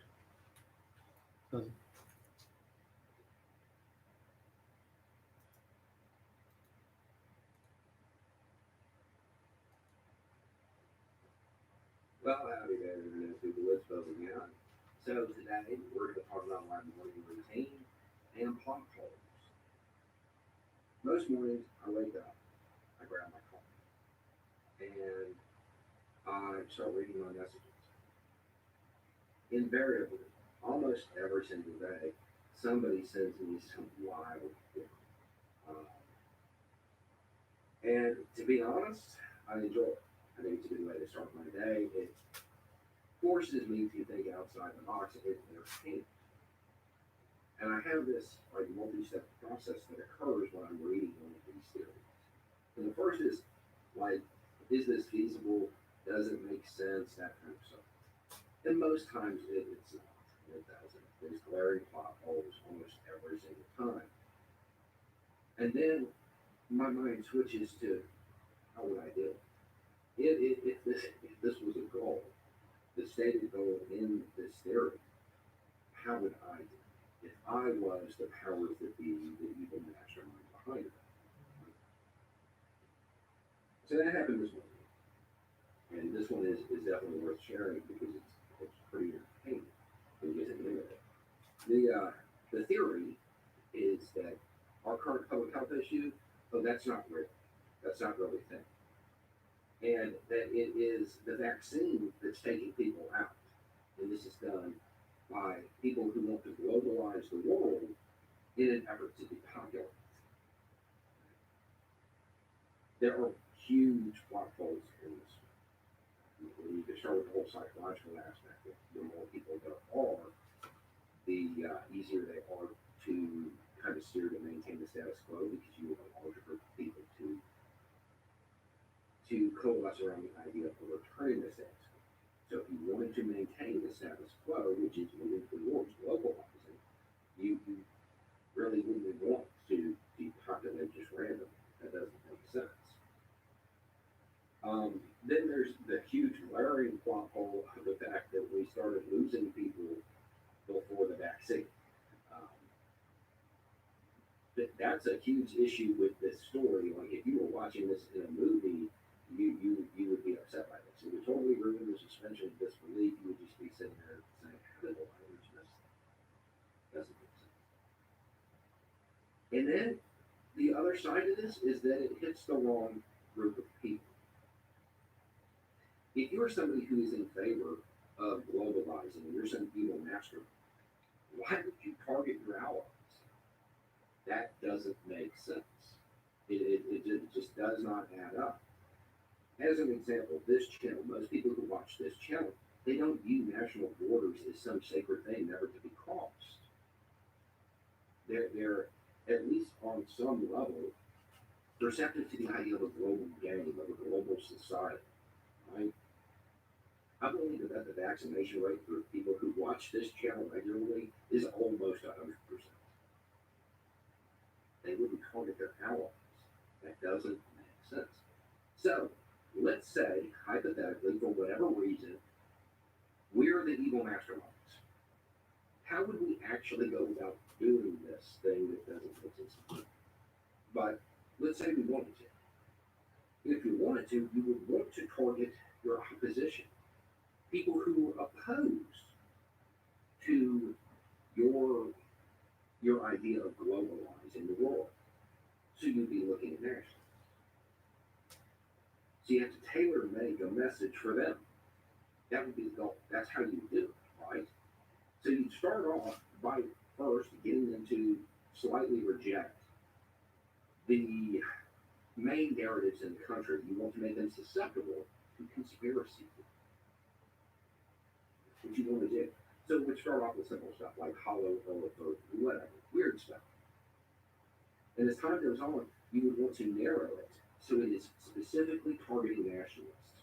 And you want to control the narrative. So you find some way to seize control of all of the theories at once. You want to have one messenger. We're going to call him Messenger X.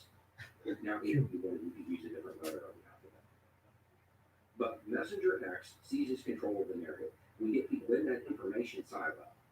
They're only taking information from our messenger, right? And we make sure that our messenger is super vague, Nostradamus style. That way they can never be wrong, they can never be disproven, and they have to have a reason to conceal their identity. That way they can't really be truthful. That's how you do it. And then once you have that giant group of nationalists who are just eating out of your hand, right? You control their flow of information.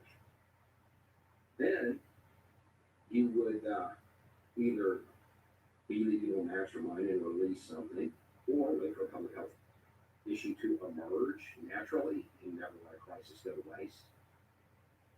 And you tell them, don't engage in basic mitigation efforts.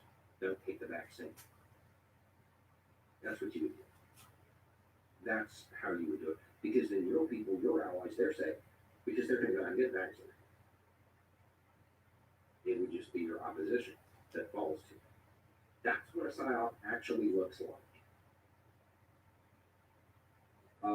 Now, the fact that that is actually pretty close to what happened, that's coincidence. I don't think that's actually what occurred. I don't believe there's some man behind the curtain pulling all the strings. Humans are creatures that seek patterns. And if there isn't one that's available, they'll pick one up. You see images in clouds or in toast or whatever. They make them up. If the pattern isn't available, they make it up. However, the reality is when you're talking about millions of people all over the world, there isn't a pattern. Not really. You have a bunch of people acting in their own interests, doing what they believe in. Sometimes they align with others. And when people see a certain name show up enough with that person, well, they're obviously part of conspiracy. That's how it works. It's comforting for people to believe that there are entities out there pulling all the strings, controlling everything. It's just not the case. It's a whole bunch of people acting in their own self-interest. And that's what creates the chaos. But because people don't like how uncomfortable the chaos is, they create a pattern. They see things that aren't really there. They connect dots that aren't even dots. And they attempt to draw a picture. There is no man behind the curtain. The world's just a scary place. So, when you run across people who have embraced these wild theories, first start with that pattern. Start with that process. Okay? Start with, does this even make sense? Formally, the answer's going to be no. There's going to be giant plot holes. Then, is this logistically feasible? Like in this case, you are talking about hundreds of governments, thousands of people, all working together for a goal that doesn't even add up. That seems odd. So you look at the feasibility of it, then you look at the logistics required to do it, and then see if the motive actually matches the ends. Because most times it doesn't. Now, if you get through all of this, and there actually is, the theory is sound through all of this, then you have to go to looking and examining their actual evidence quote. Normally, there's not a lot. I have a video on how to do that as well. That's, let's talk about a conspiracy theory and debunking. These theories, they're continuing to gain back, and they're really dangerous. That they are hurting. And most of them are as silly as the one we just went through. So, if you want to take a look at it, I'll put the other one down below. These things are dangerous. They really are. They're getting up. And in most cases, they're that easily ripped apart. They don't make sense to any form of, they don't stand up to any logic test, any reason test, any feasibility test. It's just people who are scared, who are looking at all the chaos in the world, trying to find something. Even though these entities they create, they may be against them. It's comforting to know that there at least is a plan for somebody. You look historically, conspiracies show up in times. A lot of tragedy, a lot of unease, and a lot of chaos.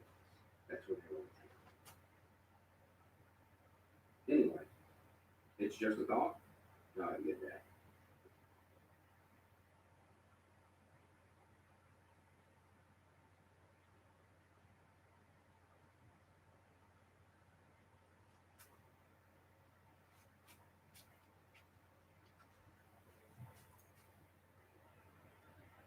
In case you've been in a coma, or maybe you're just overwhelmed with all the news about how the apocalypse is going these days, last week thousands of alt-right fascists, white supremacist Donald Trump supporters stormed the United States Capitol armed with guns, flags, and fire extinguishers used to beat a cop to death, and tasers. Social media is tricky in big, scary events like this, where people desperately crave information that they can't really get from the mainstream news. It happens with destructive earthquakes and hurricanes and terrorist attacks, and it happened last week. People hit social media, they see some information that's interesting or they think crucial, and they share it, often without stopping to consider whether or not that information is true. Because sometimes people post information that they think is correct, but it isn't, and at other times, people post knowingly false information in order to get attention, to get laughs, or just specifically to screw people over because they're assholes. And that can be dangerous. Like in the case of natural disasters, when people are using social media to share important information about where people can find refuge or supplies. That's why in currently ongoing crises, I try not to retweet or otherwise share information that hasn't been verified. Like, Nazis are breaking into the United States Capitol, as they have been promising to do for weeks, and as you can clearly see on these TV news channels, that's verified information, and I don't mind sharing it. But there are a lot of other like on the ground reports that you don't necessarily know are true until there's some sort of corroboration. And I encourage you to do the same thing, to not share information that's not been verified, as hard as that can be. It's difficult to sit at home and see all of these updates happening from people who claim to be on the ground and to not help spread the word, especially when they're saying particularly important or interesting things. Things like, I don't know, a man just died of a heart attack after he repeatedly accidentally tased himself in the testicles. And yeah, that's what we're going to talk about today. Kevin Greason was a Trump fanatic and extremist who loved guns. He posted on social media about how he wanted Nancy Pelosi to get COVID and die. He encouraged other alt-right extremists to, quote, take this fucking country back, load your guns, and take to the streets. He regularly begged Donald Trump on Twitter to send in the army to stop Black Lives Matter protesters. He replied to a story about a woman who was shot while protesting. Don't be out after curfew, the simple things in life some folks really struggle with. So it's deeply ironic that Greason showed up in D.C. as part of a mob attempting to violently break into the U.S. Capitol in order to arrest and possibly murder representatives, but he experienced a massive heart attack that killed him instantly. Before I go any further, let me say that Greason did not deserve to die. I personally don't think anyone deserves to die. I'm a humanist. I think that all humans deserve life and health and education and rehabilitation. But I'm also a realist who feels that we should all appreciate the fact that we all die one day and to find humor in our lives and our deaths. And I find intense satisfaction in irony. The fact that a man brandished assault rifles and told his fellow white supremacists that he immediately killed by his own faulty heart. I mean, if you were to write this morality play, it would be criticized for being a little on the nose. Anyway, there's no dispute that Greason died of a massive heart attack. What is in dispute is what may have led to that heart attack. Whether or not he accidentally tased himself, and whether or not he accidentally tased himself in the balls. When I first heard that version of his death, I was skeptical. And spoiler alert, I am still skeptical. If a heart attack is on the nose, then ball tasing is somewhere up inside the sinus cavity. But obviously, this is a very funny story, so it spread on social media quite quickly, prompting the legendary debunking site Snopes to publish an article quickly stating that the ball tasing claim is rated as false. While I respect Snopes and the good work that they've done in the past, I'm here to tell you that their rating on this particular ball tasing is wrong and bad and poor investigative journalism. Does that mean I'm saying that Kevin Greason did die by a ball tasing? No. Let's go through this step by step. I promise there is something to learn here. When examining a subject like this, it's important to note where the burden of proof lies. Generally, the burden of proof lies with whoever is making the claim. Like if you say the earth is flat, it's not suddenly on me to prove that it's round. It's on you to show me your evidence that the earth is flat, and then I can counter that evidence. In the same way, a person who states that Kevin Greason died from repeatedly tasing himself in the balls needs to be the one who presents evidence that that happened. No one else, including Snopes, needs to prove that it didn't happen. But once Snopes takes that on, they take on that burden of proof, and they come to the conclusion that the statement is false. Now they have made an assertion that should be backed up with evidence. I submit that Snopes has utterly failed to do so. So let's look at the evidence on each side. First, I saw the tasing led to a man's heart attack from journalist Talia Jane, who was on the ground in D.C. reporting on the insurrection.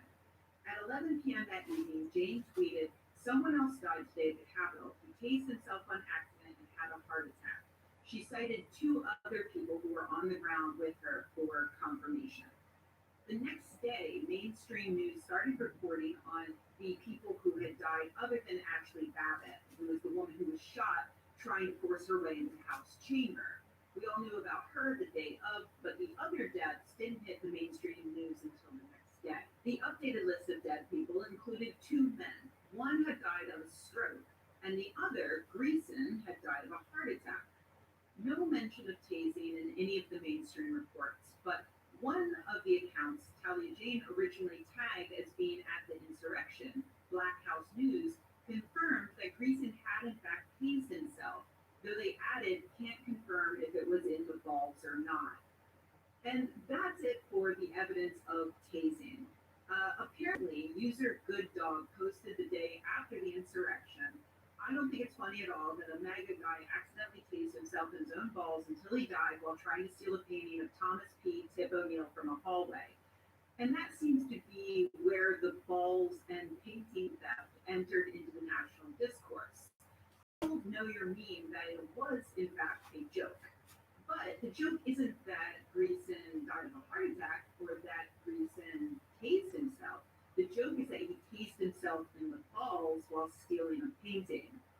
That leaves us with several people who were at the insurrection who reported before the mainstream media that Greason died from accidentally tasing himself. Now, is that 100% proof that Kevin Greason's heart attack was caused by accidentally tasing himself?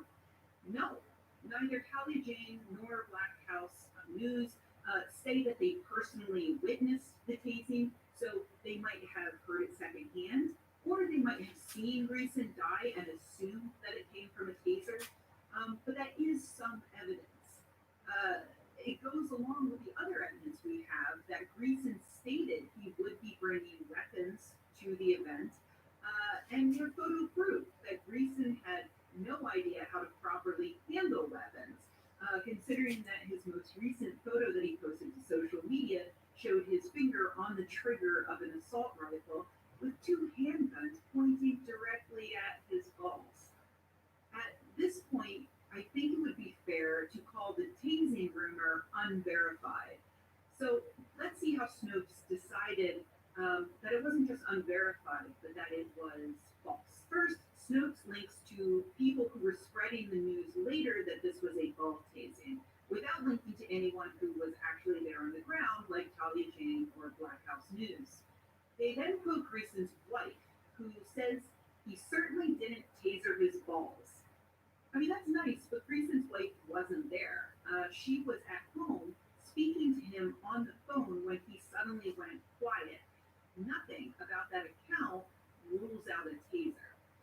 Greason's family is also on the record stating that Greason was not at the insurrection to participate in violence or rioting, nor did he condone such actions, which is rich considering that Greason himself posted on Parler that he would be bringing guns and ammo to this event. He clearly very much did condone these actions. The only other evidence Snopes cites is to link to a New York Times article in which the journalist writes, Mr. Greason had been talking to his wife on his phone when he fell to the sidewalk. A New York Times reporter watched as emergency personnel rushed to help, furiously performing chest compressions but were unable to revive him. Like Greason's wife's account, that account does not rule out the possibility that Greason was fiddling with his taser and it went off. So in essence, we have two sides. We have journalists who were at the scene reporting on a death before it hit mainstream news, and then we have a woman who wasn't even in the same city at the time and who was already on record lying about her husband's intentions. And Snopes chose to believe the latter. Personally, I wouldn't believe any of them. I think Talia Jane is a great reporter, but in this case, I think it's likely that she was simply relaying secondhand information that she picked up during the insurrection, but that she did not necessarily actually witness. It makes sense that a man would drop dead and the baffled people around him would look for an external cause of some sort. They didn't know that his heart was simply rebelling against him.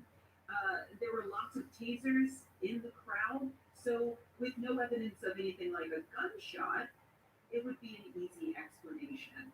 Oh, he accidentally fired his taser, and that's why he suddenly dropped to the ground. The wife is obviously not trustworthy. She and her family are scrambling to deal with the death of a loved one who literally died while committing an armed insurrection of the United States of America. You know, that's bad enough. So who needs the extra embarrassment of a testicle tasing? I would lie too. Actually, no, I wouldn't lie at all because honestly, if Kevin Greason had been my husband, I would be in the news saying what a fucking mistake I made marrying him and thanking Christ that I was now free to date people who weren't Nazis. But, you know, different strokes, so to speak. The point of all of what I'm saying is simply that Snopes is wrong here. They were not able to find that this rumor was false. The only way to do that is to talk to the medical examiner who dealt with Greason's body, who could state definitively whether or not his junk was fried prior to death. I hate bothering people over stupid things, but also I love learning and being thorough. So I did email the Washington, D.C. medical examiner. I mean, you gotta try, right? They very kindly responded. The Office of the Chief Medical Examiner will release the cause and manner of death when this information is available. So, okay, there you go. Hopefully, once they conclude their investigation, we can finally know the truth and put this very important matter to rest. In the meanwhile, please be safe. There's still a pandemic going on out there, so stay home. Do not plan any armed insurrections, at least not until you're vaccinated. And even then, please practice good trigger discipline.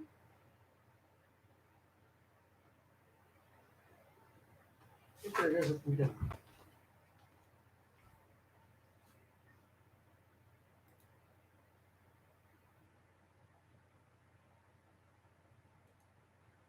Well, it's been 20 years since terrorists hijacked some commercial airliners and crashed them into things, and what a 20 years it's been. I was 20 years old at the time of 9/11, living in Boston. I woke up every morning to Howard Stern, and I was listening to him laying in bed when he said that there were reports that something had hit the World Trade Center, possibly an airplane. So I got out of bed and turned on the news, which eventually started running a live feed, and that's how I got to see the second plane hit live. My boyfriend at the time had come into the room and was watching and said, "Is this a replay of the plane hitting?" And I said, I think we just watched a lot of people die on live television. Um, I don't remember the Challenger disaster because that happened when I was 5. So this was a new thing for me, and kind of scarring, to be honest. You know, I went to class that day. I was at Boston University, and I remember there was a girl on her cell phone in the hallway just sobbing. Everyone walked around like zombies. The next week, several weeks, they were just full of false alarms, sirens everywhere, bomb squads everywhere. It sucked. And then it got worse because George W. Bush started pushing for war, and the number of people in favor of it was astounding. Like, I wasn't even as progressive back then as I am now. In fact, that might have been the thing that pushed me far left, as I saw all of these liberals just going along with it, absolutely frothing at the mouth for war. And at first, even I was like, yes, this requires a response. We probably should go to war with Saudi Arabia. But then it was like, wait, Iraq? Afghanistan? So around the end of 2002, I started marching against those wars. By that time, I had moved from Boston to Seattle and made a bunch of hippie friends. And among them, I noticed a few people who didn't just think that these wars were unnecessary power grabs, but who also thought that George W. Bush somehow did 9/11. There didn't seem to be one coherent ideology. Some people thought that the Bush administration was warned of the attacks and decided to do nothing. Some thought that the administration actually arranged for Al Qaeda to attack. And I learned that many people thought the World Trade Center had been brought down with explosives. And I was like, look, we saw the second plane hit, but it didn't matter. That wasn't real, or it was real, but they needed extra help to make sure the towers came down. There were just all of these theories, some of which were mutually exclusive, but believed all at the same time, regardless. By the time I joined the skeptic community around 2004, 9/11 trutherism was a full-blown movement, and it had critical thinkers and scientists scrambling to explain things like jet fuel doesn't have to melt steel to weaken it and make a building collapse. And just repeating these things over and over and over again in newspapers and magazines and in Congress and on talking head news shows. And they were still at it 13 years later when the National September 11th Memorial Museum opened, handing out little pamphlets that insisted there's more to the story. And at that point, like after seeing our efforts kind of go down the drain, I assumed this would be like the JFK assassination, where it would just persist for decades and people would vaguely assume there must be something to the rumor. But 9/11 took place in a different world than the JFK assassination. 1 year after the 9/11 truthers protested the opening of that museum, a teenager did this while learning about 9/11 history class. Is it more about this than 9/11? That line went viral, and it's not because other young people thought it was true that Bush did 9/11. It went viral because they thought the conspiracy theory was funny because it's stupid. Back in 2015, Laura Hess documented the meaning of 9/11 over on Slate. Teens who weren't old enough to even remember the attacks weren't mocking the victims, although there have been plenty of people who have done that too. But in this case, they're mocking the conspiracy theorists who spread these completely bonkers ideas about 9/11. She ended by pointing out that the Bush did 9/11 memes were probably almost dead because they had moved from Vine to Facebook, where memes go to die. In fact, though, the jokes are still landing 6 years later. Last month, George W. Bush posted a video of Trump Tower shot from a plane, which sent Twitter into full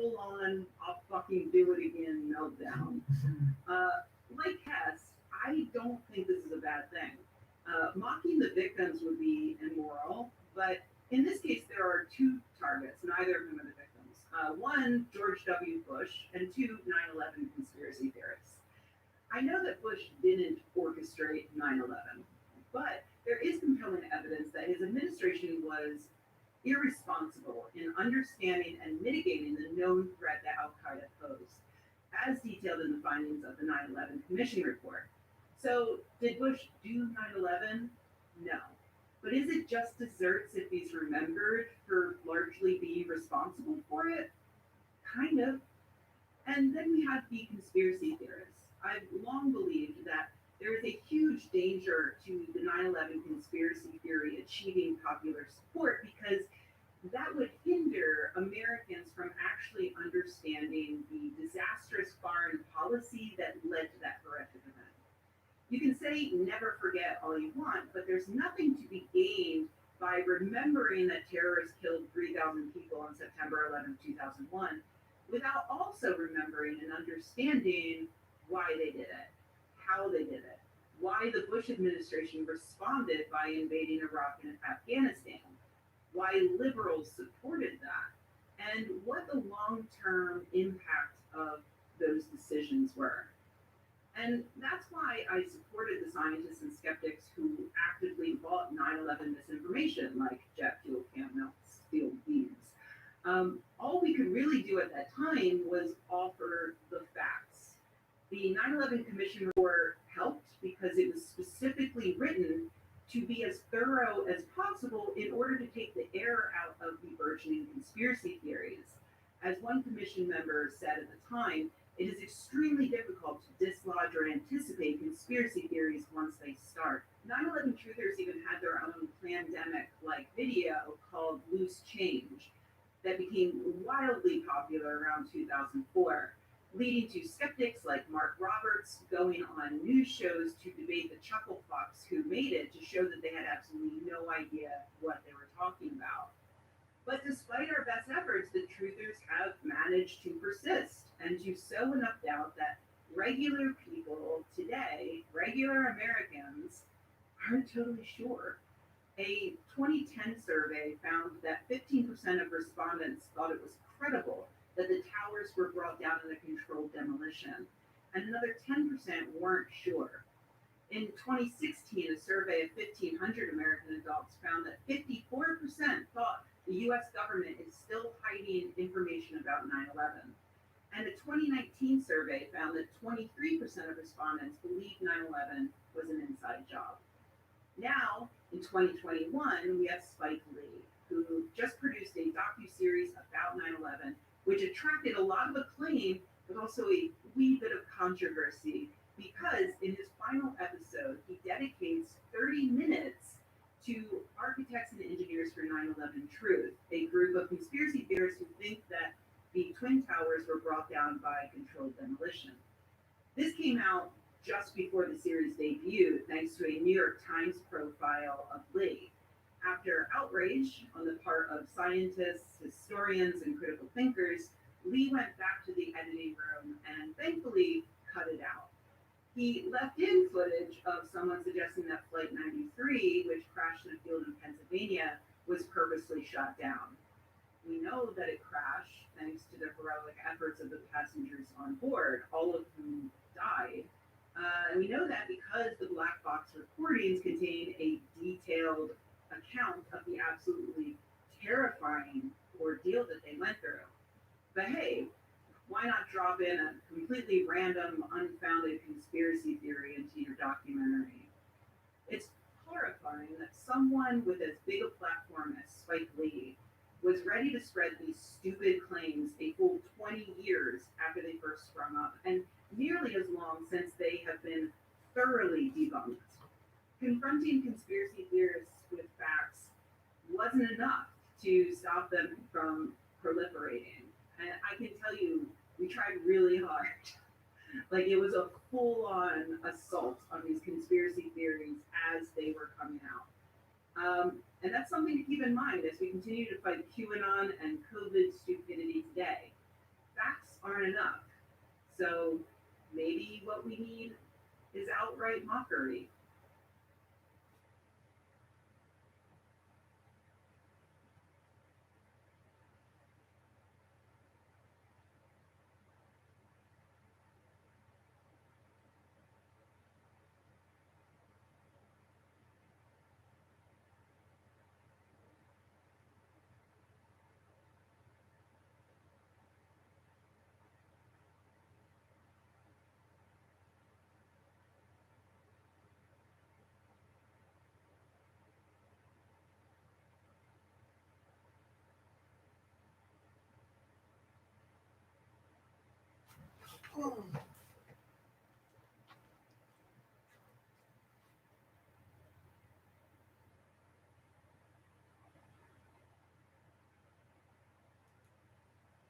Weeks ago, a friend of mine asked in a group chat if any of us had heard of Dan Ariely because she had just heard about his first book, Predictably Irrational, and she wanted to know if it was any good. So I actually bought that book when it first came out, and I had read it, and so I replied, "It's an entertaining book, though, like all pop psychology stuff, it makes a lot of unsupported leaps, a lot of weird, fun studies that have probably never been reproduced." Well, what are the chances? Because just a week or two later, the news hit that one of Ariely's studies has been retracted due to evidence of fraud. Whoops. Okay, here's the background. Ariely is a behavioral economist, essentially economics, but as it is affected by human behavior, humans with all of their weird human psychology. And he has a really cool and sympathetic backstory as he described in his first book, Predictably Irrational. He said that he got interested in this sort of applied psychology when he experienced a really severe accident as a teenager that resulted in him being covered in extensive, painful burns across most of his body. During his recovery, he says that he became interested in how to better treat patients in horrible situations like his. So he started doing these studies that were, it turns out, very well timed because pop psychology was just starting to have a moment. Like, there's studies that are like, what if instead of charging a set price for a slice of pizza, you made people pay a small fee for every bite they take? Turns out they hate it. Science. Okay, I'm being glib, but I really did enjoy and learn a lot from his research. Like this study published in JAMA in a letter in 2008 that found that if you sell someone a useless sugar pill for whatever ails them, it will work better if they think it costs more money. They did this by giving 80 people a fake painkiller pill and then shocking them, like literally shocking them with electricity. Half of the people thought that they were taking an expensive pill, and the other half thought they were taking a discounted pill. The expensive group thought that the shocks hurt less compared to the discounted group. See, fascinating. And it fits in with what we know, or what we think we know, or want to think we know about human nature. Why do people pay so much for Gwyneth Paltrow's bullshit, for instance? And why do they keep paying even after trying it once? Because surely they would see that they got ripped off, but no, this suggests that maybe the price they're paying actually makes them feel less like they're getting ripped off. But is it true? Well, other studies have supported it, like this paper from 2013 that found that patients who took a generic version of a drug compared to a branded version of a drug experienced more negative side effects and lower overall effectiveness. I'm side eyeing those error bars a bit, but hey, even a small result is an interesting result that supports that previous study. But it's still not a replication in which ideally a new researcher does the exact same study to see if they get the exact same results. Which brings us to a study that Ariely was a co author on, published in 2012 in PNAS, titled Signing at the Beginning Makes Ethics Salient and Decreases Dishonest Self Reports in Comparison to Signing at the End. The crux was this. Is there a simple way to get people to be honest when you have no real way to easily check that they're being honest? For instance, the IRS doesn't know if you're being honest when you file your taxes each year until they have a chance to closely examine your return and other documents. And with so many taxpayers, that takes a lot of time and money and energy. So, if there's a way to just get people to be more honest on their own, then it might be worthwhile for them to do whatever that takes. In the case of the tax return, the IRS has you sign your return at the end promising that you've been truthful. Ariely et al. Thought that maybe people would be more likely to be honest if they signed that declaration at the beginning of their return. Because, for instance, by reading out that honesty declaration and signing it, you might be more likely to spend your time filling out the return thinking about that declaration and thinking about how honest you are. Even if that thought is lurking in the back of your subconscious, it might actually make you more likely to be honest. This is a similar concept to research exploring our inherent biases that screw us up. Some studies have suggested that if students have to mark down whether they're male or female before a math test, women are more likely to do worse because merely calling to mind that they're a woman could also call to mind all of the biases associated with being a woman, like how women aren't as good as men at math. So this is sort of similar. To test the Sí, sí. honesty hypothesis, Sí, cuéntanos. Ariely and his team conducted a few experiments in the lab, like having subjects take a quiz where they have the opportunity to cheat for financial gain. They found that subjects who had signed their name at the top, pledging to be honest, cheated less often than those who signed at the bottom or who didn't have to sign anything at all. Then came a field study in which they solicited help from a car insurance company. They had the company's customers fill out a form with their odometer readings and had them sign either at the top or at the bottom, indicating that they were being honest. Driving fewer miles would result in lower insurance premiums, so they had a financial incentive to lie. They also had a previous odometer reading from the same customer, so the company already had on file. They found that customers who signed at the top of the form reported more than 10% more miles driven than those who signed at the end. And considering that they surveyed more than 13,000 customers, that's a pretty solid result. And so, for the past 10 years, this paper has been cited repeatedly by other researchers. It's been incorporated into corporate policies around the world and even been considered by governments in regards to things like tax documents. It's been very influential. But in March of 2020, there was an update. Three of the original researchers, which did not include Dan Ariely, tried to replicate the findings of that initial paper, first in the lab. They redid that same you can cheat for financial gain quiz, but instead of using 100 subjects like they did in the first study, they used 4,559 people. And with that much larger number of participants, they saw the effect completely disappear. It didn't matter whether the respondents signed at the beginning or the end or on their own foreheads. They all lied or told the truth at approximately the same rate. Well, that sucks, they probably said. If it doesn't actually work in the lab, what about that field experiment?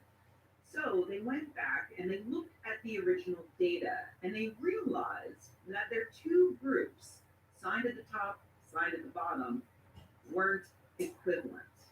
The group that signed at the top already drove more miles compared to the group that signed at the bottom.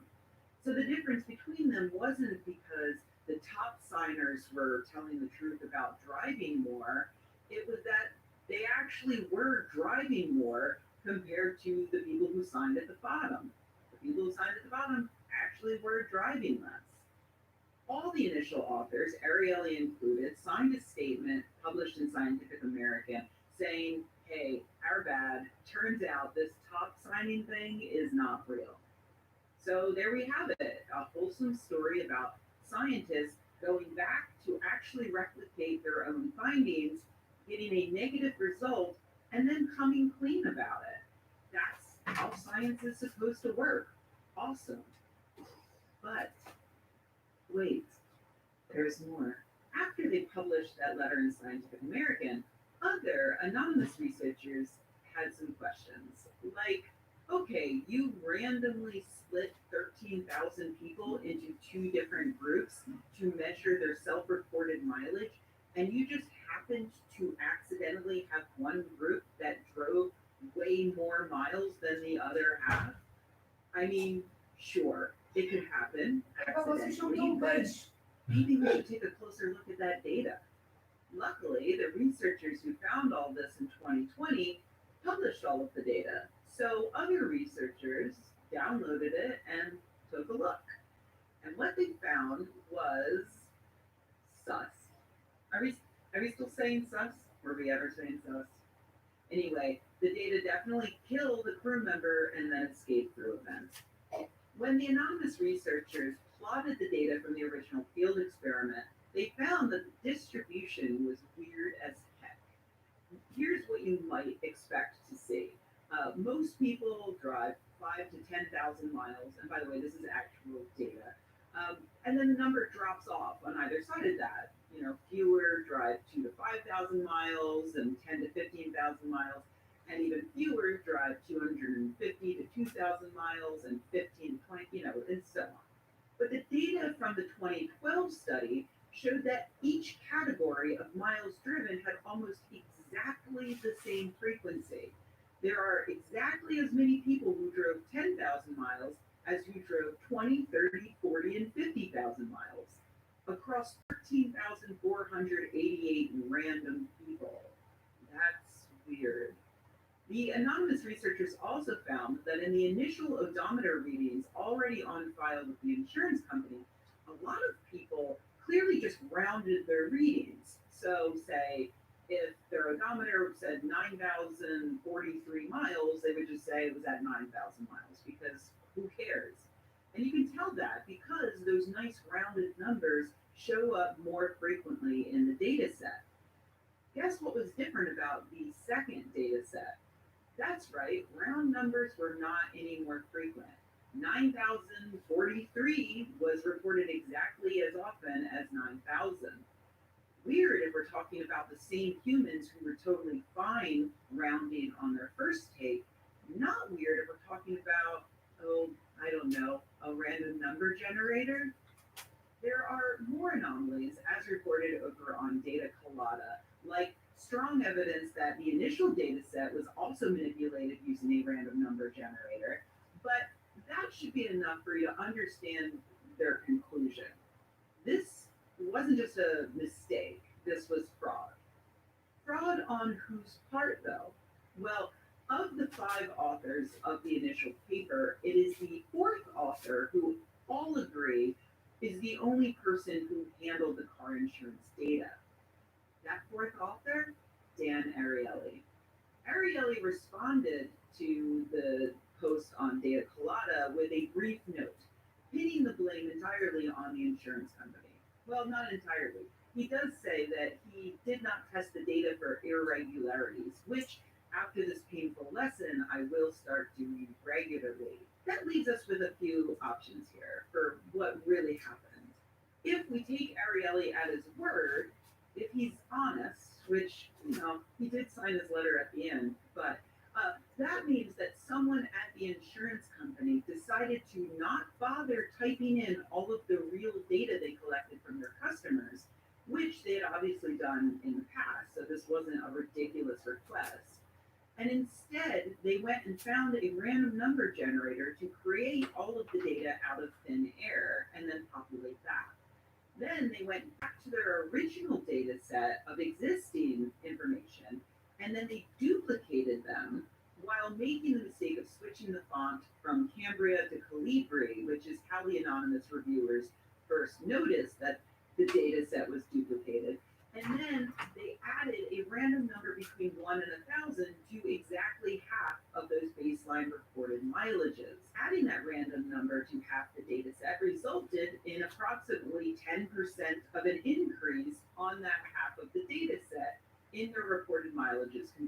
other half, which just so happens to exactly confirm the hypothesis of the researchers, which the employee of the insurance company would surely not have known in order to be properly blinded.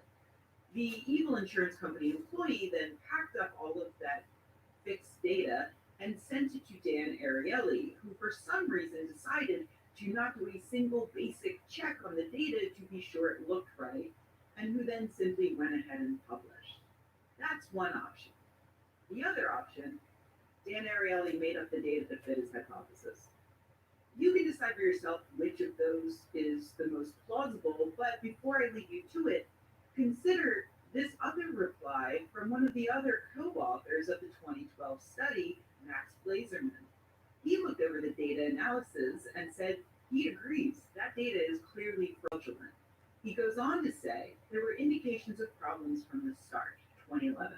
The first time I saw the combined three-study paper was on February 23rd, 2011. On this initial reading, I thought I saw a problem with implausible data in study 3. I raised the issue with a co-author and was assured the data was accurate. I continued to ask questions because I was not convinced by the initial responses. When I eventually met another co-author responsible for this portion of the work at a conference, I was provided more plausible explanations and felt more confidence in the underlying data. I would note that this co-author quickly showed me the data file on a laptop. I did not, nor did I have others, examine the data more carefully. So if you were leaning towards the evil car insurance employee hypothesis, then you should also accept the fact that in this case, in the very best light, Dan Ariely is completely inept at his job. Not only did he not test the data for irregularities, but according to his co-author, when those irregularities were pointed out to him early in the process, he dismissed them and reassured his co-author that the data was accurate, despite having not tested it. I love not being sued, so I won't tell you whether I think Dan Ariely is an out-and-out fraud or simply too stupid and incompetent to look at the data his own co-author thinks is suspicious before publishing it. I just know that I won't be buying his books anymore.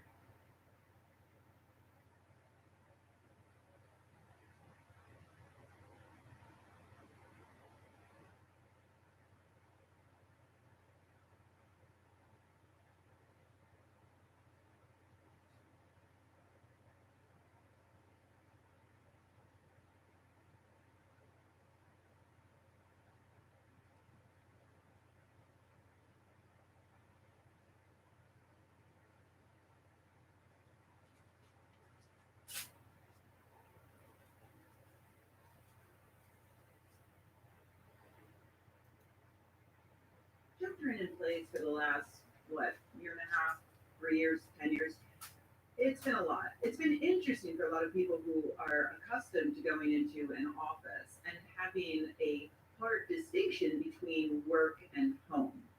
I remember when I first started copywriting as a freelancer, I would work exclusively from home, and it was really, really difficult. I would think about work all the time, and if I didn't think about work during the workday, I felt bad and unproductive.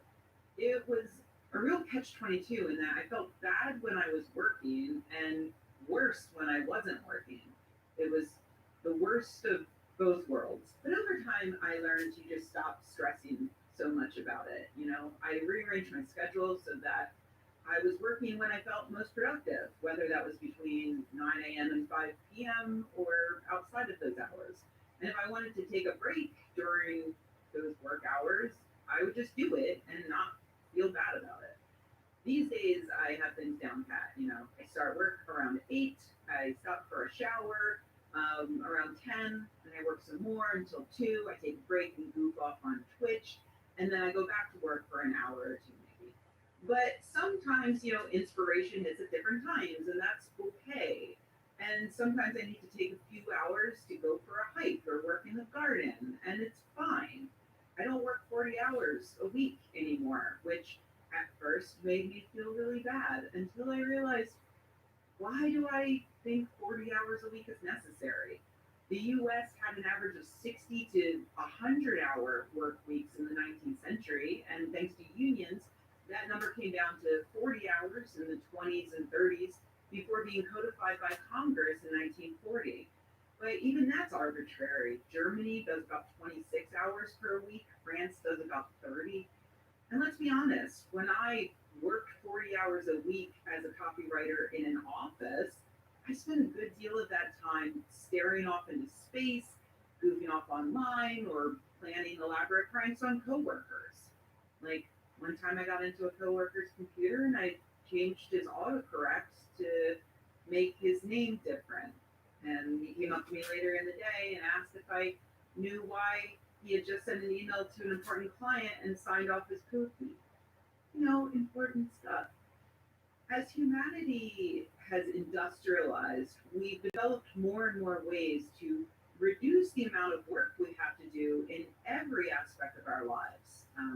Early 20th century thinkers like John Maynard Keynes predicted that industrialization would eventually lead to a 15-hour work week and people actually having way too much time on their hands. Like, oh no, how will we fill all of this leisure time?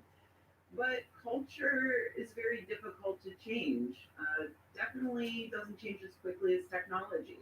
So we've decided that workers in 2021 should spend the same amount of time at work as those 100 years ago. Like, I'm a writer. 100 years ago, some poor ad copywriter would have to use a goddamn typewriter with no backspace. And then he'd have to walk his little sheet of paper into his boss's office for approval. And then he'd have to walk it over to the art department. And then they had to actually like lay things out on a physical piece of paper instead of using InDesign, which having had to use InDesign, actually the physical piece of paper would probably be just as fast. But the point remains, if an 8-hour job in 1920 takes 2 hours now, why am I still expected to work 8 hours a day, 5 days a week? Why do people celebrate working even longer hours? Like this guy over on Twitter who brags about how he had to eat every meal at the office and pull all-nighters, and a bunch of people got divorced just to make Internet Explorer.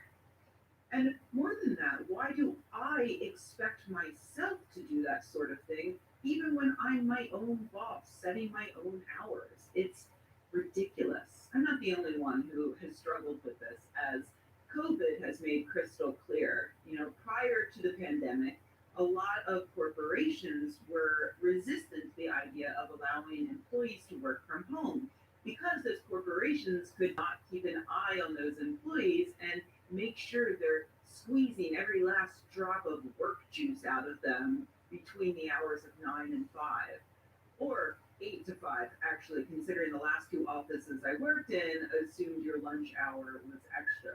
But now that everyone is forced to work from home if they can, it turns out they're actually working more. One survey found that people in the UK, Austria, Canada, and the United States are working 2.5 hours more per day than they were before the pandemic. I've tried reading up on research that explores exactly why we, at least here in the US, are obsessed with the idea of productivity. But in order to even get to that research, I have to sort through 1,000 scientific papers and articles about how to be more productive. You can blame the religious if you want. There's the old Protestant work ethic. It's not just a saying, it's probably a real thing. It was coined by the German historian Max Weber, who described Protestants, particularly Calvinists, as transferring the idea of virtue and nobility from adherence to God to adherence to work and to productivity and ultimately to capitalism. And so 100 years on, here I am, a staunch atheist, who still has this weird belief that work makes me good and not working is bad. Hard working versus lazy, rich versus poor, motivated versus stagnant, hustling versus laying on the sofa watching Netflix. Those are my inherent beliefs that I've spent the past 15 years trying to remind myself aren't real. They aren't grounded in anything other than the culture in which I was raised. And this isn't a boomer thing or a Gen X thing. Millennials and Zoomers and whoever else is out there, they're all about the side hustle. Got an Instagram? Monetize it. Got a hobby? Well, now it's a job. And the undercurrent is always this: if you're not making capital, it's not truly virtuous. I mentioned earlier that part of my everyday is playing video games on Twitch. And I do it because every day around 2 p.m., I feel like I could use a break from reading scientific journals. So I play a game, usually Overwatch. And my handful of viewers at first tried to give me advice on how to build up my Twitch into being like a moneymaker. You know, stream for longer and more often, set up a bot and a Discord, and play a more interesting game than Overwatch, or at least like get good at Overwatch. And honestly, I'm like, I don't want to. I just want to play this terrible game terribly. I don't want to do all those things because I don't want Twitch to be a job. I want it to be the thing I goof off on when I feel like it, to blow off some steam. Never going to be a famous Twitch streamer. That's fine. I don't care. But it's weird. Like, people have trouble understanding that because of this culture we live in where you can't just do something and be bad at it and not make money at it and just have fun. Like, what even is that? All of which is maybe the longest introduction I've ever given to the actual study that I'm going to talk about. Yeah, there is one. Viewing leisure as wasteful undermines enjoyment was published this week in the Journal of Experimental Social Psychology. And the conclusion is right there in the title, so I won't bury the lead any longer. Call it Protestant work ethic, call it capitalism, call it hustle, whatever you want, but it's making your downtime worse. In a series of 4 experiments, researchers found that people who think relaxing is a waste of time were less likely to actually get any enjoyment out of relaxing. To demonstrate causality, like this is causing that, they're not just related, they tried priming people to think that leisure time was wasteful before allowing them to relax. And they found that, yep, those people who were primed to think of relaxation as wasteful were less likely to enjoy their time relaxing. They even found that French people, who are much more likely than Americans to say that leisure time is a good thing, French people had the same exact results. Those French people who had a less rosy view of leisure time were less likely to enjoy it. And across the board, people who had a dim view of leisure had lower reported happiness and greater reported depression, anxiety, and stress. The research did reveal something that I think of as being a bit of a mental hack. People were more likely to view their leisure time as good and enjoyable if they thought it was productive in some way. And reading that, I realized I actually do that. I started bullet journaling a few years ago, and I mostly keep up with it. I find it helpful. And I found that if I write down leisure things along